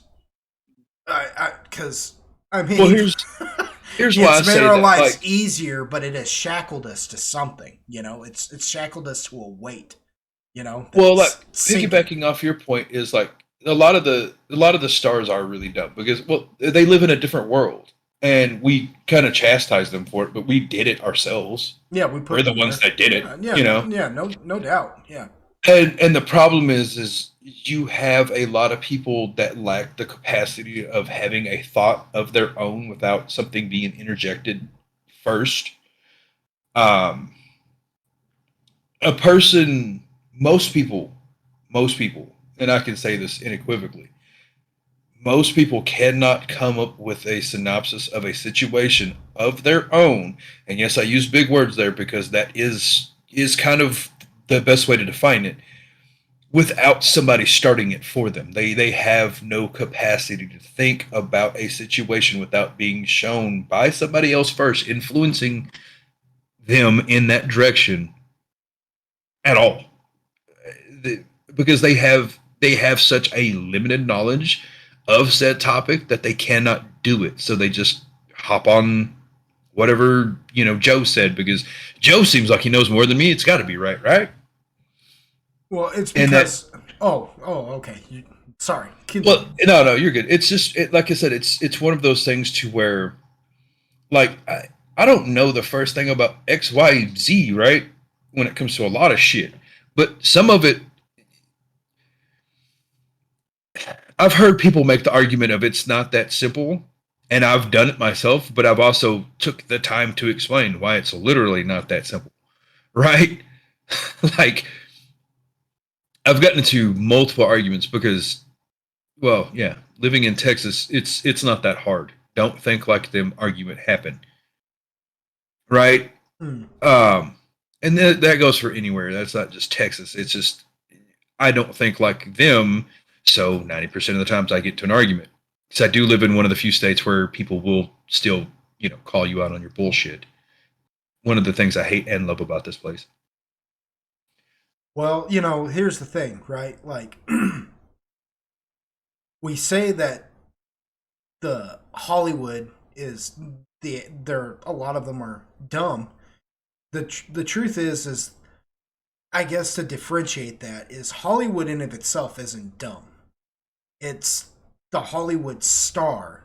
The average Hollywood star is dumb, right? The people actually running Hollywood are actually intelligent because they're not really looking for, if you think about it, when they pick their Hollywood stars, they're not looking for intellectuals. They're looking for whether or not you look good on the screen, and honestly, and then they look for people that they can manipulate, right? Because they're extremely manipulative, and then I wouldn't call that smart though. Well, I mean, it's a pretty clever business motto because then clever. I'll give you clever, yes. Yeah, but again, smart. When you're okay, so for instance, like if you're a king, you want your subjects to be subjugated. It's the same thing when you're picking your Hollywood star. You're looking for somebody who you can subjugate, as opposed to like I don't disagree, but I who's going to fight you. It's clever enough, and it's a smart business model. It really is, right? Business model, yes. However, that's why I'm saying, like, I don't want to go on this whole rant about how the evils of Hollywood and all that stuff, because anybody who's watching most stuff right now knows what the problem is in modern media. However, I try to look at the bright side of life. Doo-doo. Doo-doo. I hate you. And to me, instead of being upset that, they're killing our childhoods, well, I mean, the well will only stay full for so long, right? A well runs dry. And we've been going to these same wells for so long that they're just running dry. And that's just a natural occurrence in life. Instead, do like what Major Link here has done. Create something. Now is the time for if you have any kind of creative bone in your body, and even if you don't, like you don't have to be able to like do these 3D modelings or write a good narrative. If you're just being able to look at something and critique it in a way that nobody else can, like when you go to an art gallery and you got a lot of pretentious people walking around being like, oh, they must be in their freaking Carvassier phase or something, but you actually get that person there and they're looking and they notice something and they're like, there's pain in this. How do you know that? Look at that one spot right there. That's pain. And then everybody notices it and blows their mind. If you're capable of even doing that, just that, you're able to create something. And that's my advice from Pog here to all you folks at home right now. If you have a dream, if you have any, don't let your passions guide you, of course. Do something that is going to give you a living. Make a living in life, right? And be passionate about what you have to do to live. But don't ever give up on your passions, And right now is the time. Right now is the time because those wells are dry. Those other wells that we've been going to for so long, they've ran dry. So start digging your own. Start digging your own well and filling it. And years from now, long after the dust has settled over me, and I've returned to the earth, there'll be, other people talking about what you made and how great what you made is, yeah. So there's that. I'm not trying to turn this into a Hallmark moment or anything, but that's I felt like we were talking about all this, and I just realized, well, I don't want to end this on a downer. I'd like to end this on an uplifting note, and that is get out there and create. Get out there and make it. Make your way in life. All right, well, I guess we're going to end it here. Dragonz, you have anything you'd like to plug? Them hoes. Oh, okay. Not really. Channel's still kind of dormant. We got the thing we're talking about. We're gonna. Mm-hmm. I've got to figure something out. Which reminds me, I got to slap Android around a little bit. Let me know. Just let me know when. I've been trying to find the energy to stream. It's been I just can't be PC for that long right now. Yeah. Well, you got. I just can't fucking do it. You just got to make the time. You know what I mean? Well, it's for anybody that's listening. Like when you stream, you do have to stay. Like I work I work with the public a lot, so I have to be very PC. So when I come home, I'd like to not have to be that, and to stream, I have to be that still. Mm-hmm. And to do that for another 3 hours is it's exhausting. And you mean you don't treat PC as a way of life? No. Not even a little bit. So I think that one's a red flag, brother. Yeah. For most people it is, which I'm happy. Anyways, so it's one of those. I don't like having to do that, and then because when I get done, I've tried to force myself to be as entertaining as I can without being me. It's not fake. It's just not the real me, right? Like it's not me 24/7. Which anybody will tell you that. Yeah, which the internet won't allow me, which is very, very tiring for me, like exhausting. Because having to do that around people for the whole day in the first place is exhausting, right? But sometimes I just want to come home and not be entertained. Like I just want to have fun and chill. And I don't want to have to think about that. You know what I mean? That's the biggest thing. Is setting everything like if I just want to come home and like do dumb shit on Call of Duty like I did last night. Some people might find it amusing, but at the same time, having to worry about like, oh, did I say the wrong thing just because I got excited because I did something, just off the walls, crazy or insanely ignorant, right? And I didn't say something, off the cuff that's gonna get me fucking flagged over dumb shit. Because you're making anti-Semitic remarks. Oh, no, I'm just being a fucking troll. Like, I swear, like, I could make a YouTube channel. You know what I mean? Hop on any hot mic anywhere, and you will hear shit that will blow your fucking mind. It's like, bro, I wouldn't even say that. Hot mics are crazy, dude. Especially I on Call love of hot Duty. mics. On Call of Duty, God. they are the Call of Duty. Bro, has I love it. It has the they most reopened toxic it. community, and I love it. I love listening to Oh, how bro. crazy people lose. Yeah, and I've told people, I was like, I don't get how. Sorry, I'm on a little bit of tangent here. No, I don't get how people can play these games because they're the ones who watch the content, right? To flag you in the first fucking place, right? Mm-hmm. How you can play like League of Legends, Call of Duty, or any of these other high toxic CS:GO. The more competitive, the more toxic it is. That's just the nature of the beast, right?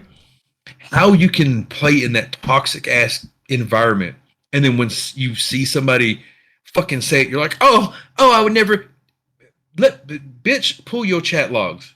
I swear you've cussed out somebody, said something about somebody's mama, some shit. You've done it. Mm-hmm. Because you have gotten skull fucked by one person in a lobby too many times and you lost your shit. I'm telling you, man. I'm telling you, like, they've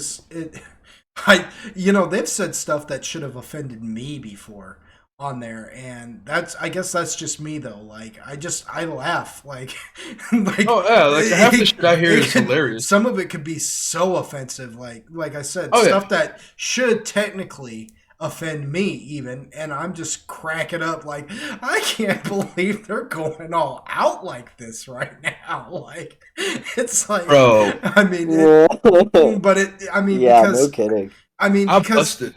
you know what my thing is too, is the fact that, like, to me a little bit, and I don't know what it is, but chaos kind of makes me giggle a little bit. Yeah. Chaos makes me giggle to an extent, and just hearing people release, because it's not just, it's, to me, in a way, like, really, we shouldn't try to ban these hot mics and all this stuff, honestly, because it's very therapeutic for people. It really is. It's beautiful. It's very therapeutic. These people, they're not just mad about this game. No, they're releasing a bad work week. Oh yeah, yeah. That's I mean? Like, that's a day of frustration come to a fucking head, and bro. They woke up and somebody shit in their Cheerios. Their boss knocked their coffee off and told them to go get him a coffee too. Yelled at and them you for just some can't. Stupid crap. Yeah, and it's like, man. And you come in and you donkey stomped the living fuck out of them to the point where they just can't take it anymore. And you get that moment of release when a person finally snaps. There's nothing more beautiful than that. It's very therapeutic, I mean, I'm not going to say I prescribe to all the language and all the things that are said there or whatever, but I understand the therapy of it. And the fact that, I guess, in my defense, the fact that, like I said, some of it should technically offend me even, and it doesn't. I can freely say that I understand the therapy behind what is happening. Look, because I mean, you think about it. If you've worked for a company, let's say you've worked for a company for several years, a company that can't even hold down most of its employees for more than just like a year, and you've worked there for several years, you've weathered the storm with them, and your boss just decides one day to come in and yell at you over some stupid stuff, where's the loyalty in that? You feel betrayed. And that kind of stuff builds up. Most men, there's an old saying, most men live in quiet desperation, And that, what you see on Call of Duty, what you're seeing on those hot mics is that person letting that desperation out, letting that release out of themselves for that split second. Again, I'm not saying I prescribe to everything said. Yeah, like I've told people, but I mean, I don't care. Everybody's got a breaking point. Like you said, everybody go back to your chat logs. You've done it too. Everybody's got Android's been witness to it. That game that I got trolled. Not you personally. I just mean like everybody. No. Like that's what I'm saying. Like I'm as guilty as anybody. Like Android was there when I got fucking aimlessly trolled and I lost my shit. Like I quit playing just to type to this motherfucker because they were being such a troll. Like I went bananas. Like I don't think I said anything like over the top. Yeah, but I went fucking off. But that's what I live for, right? Like, dude, if I'm hot mic and I like especially on Call of Duty, you kill somebody, you get to hear their fucking words, bro. I've had people fucking put together sentences because I'm smacking them so hard. Put together sentences. I had a chick fucking bro. She was calling like, dude. My nipples got hard. I was like, damn, I ain't been talking to that dirty in a hot minute. Because I was busting the shit out of her. She called me everything but a handsome white boy, and I was about that life. But I don't care. Like, you can call me stuff offensive. You can make. I've had people DM me in the game's chat systems. On the PlayStation, I used to get PS messages on Xbox regular. Mm-hmm. Just the most disgraceful of human beings, just calling me everything. And I loved every second because I have upset you so much that you took actual time out of your day to try to insult me. Somebody who does not know you, does not give a fuck about you. I forgot who you were as soon as I loaded into the next match. That's how irrelevant you were. But I lived in your head rent-free that fucking long. Oh, I'm horny now. Well, okay. My whole thing is like, if you find yourself get offended, if somebody's hot micing you and you find yourself getting offended, don't go and just do it back. Like, if you want to have a shouting match, let some of that release out too. Because you need to release. You need to release just as much as they need to release, right? Look, everybody needs to release. And let's face it, right? It's Call of Duty. And technically, it's all... what's the word I'm looking for? I can't think of this word. It's all in the toxic spirit of the game. Well, no.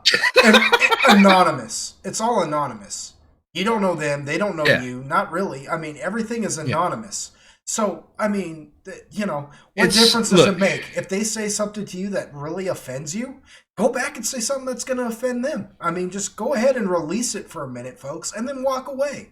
Just walk away. Yeah. I mean, again, some of the best friends I ever had in school were people that I got into a fight with.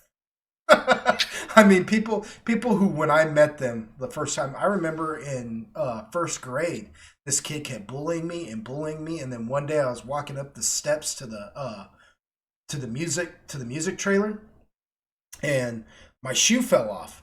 I hit my toe just right, and it popped my shoe off. Everybody's done it. And my shoe fell off. Well, this kid, being a bully, he runs, grabs my shoe real quick, and throws it into the mud. And it wasn't a shoe, it was a boot. My folks had gotten me a pair of snakeskin boots for Christmas. And I was like, dang. And he threw my snakes. I shouldn't have been wearing them to school anyways. But he threw my snakeskin boots. He threw one of them into a puddle of mud. And that was it. I walked over there, picked up the boot, and hit him with it. And then just started hitting him and didn't quit hitting him. And I got into some trouble. I got into some trouble. Teacher sent me home, blah, blah, blah. And my mom, I had been telling my mom about this for like, I don't know how long. And so, mom, being this little Sicilian woman, decides to lose her cool with the school. And she goes in there and starts yelling at them the next day. My son's been talking about this. And they were like... they told her, they said, we didn't know that your son was being bullied. And they're like, but you should really take a look at the other kid. You know what I mean? Like, because I mean, that kid had pushed me to the point where I like had savaged him, and I was a big kid, like in elementary school. It wouldn't be until 7th grade that like I, you know, stopped growing in height. All through elementary school, I was actually taller than most kids, and so like, but I still got picked on a lot, and that kid, he was just ugly about it. I guess the point of the story of that though is after that, I actually sat down with that dude and we started talking to each other, and we decided we realized we were both into the same things, and we became really good friends after that. Like I went to elementary school till about 3rd grade, and then I was homeschooled for a couple of years because we moved out to the country. And then I went back to school in 7th grade and bumped into that kid, and he remembered me, I remembered him, and we were good friends still. Like, I mean, some of like, just there ain't nothing wrong with a little bit of physicality with one another from time to time. And especially on something like Call of Duty where nobody's actually going to get hurt. you know, Go ahead and have that shouting match if you want to. Go ahead and play the game. And you might actually come to find out when the dust settles, y'all are, y'all are more alike than you realize.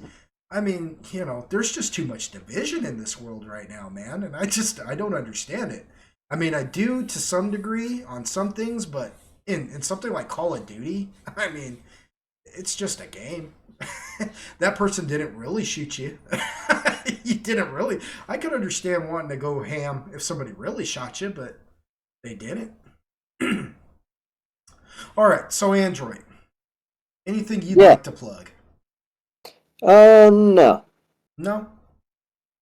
All right, well, I'm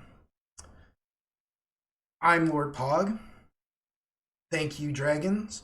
Thank you, Android, for joining me once again on this little adventure we've been taking through Hero's Purpose, The Legend of Zelda by Major Link.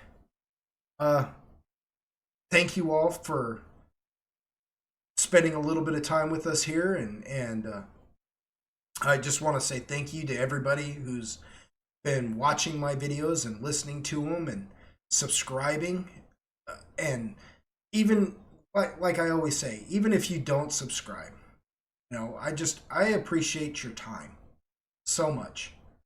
Like I was saying earlier, I'm really not a master of anything. I just know a little bit about anything to get myself into trouble.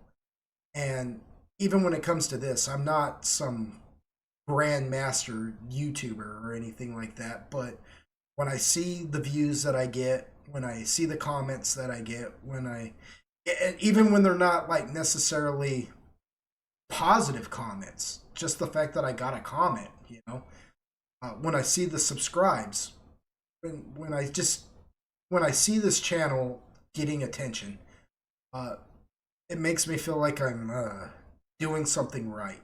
And if I'm being honest, that doesn't happen for me too often. So I just feel really blessed by all of you, and that goes for you, Dragonz, and you too, Android.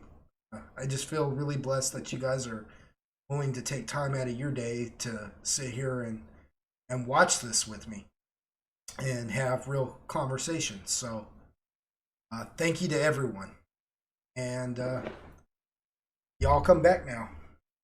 You hear?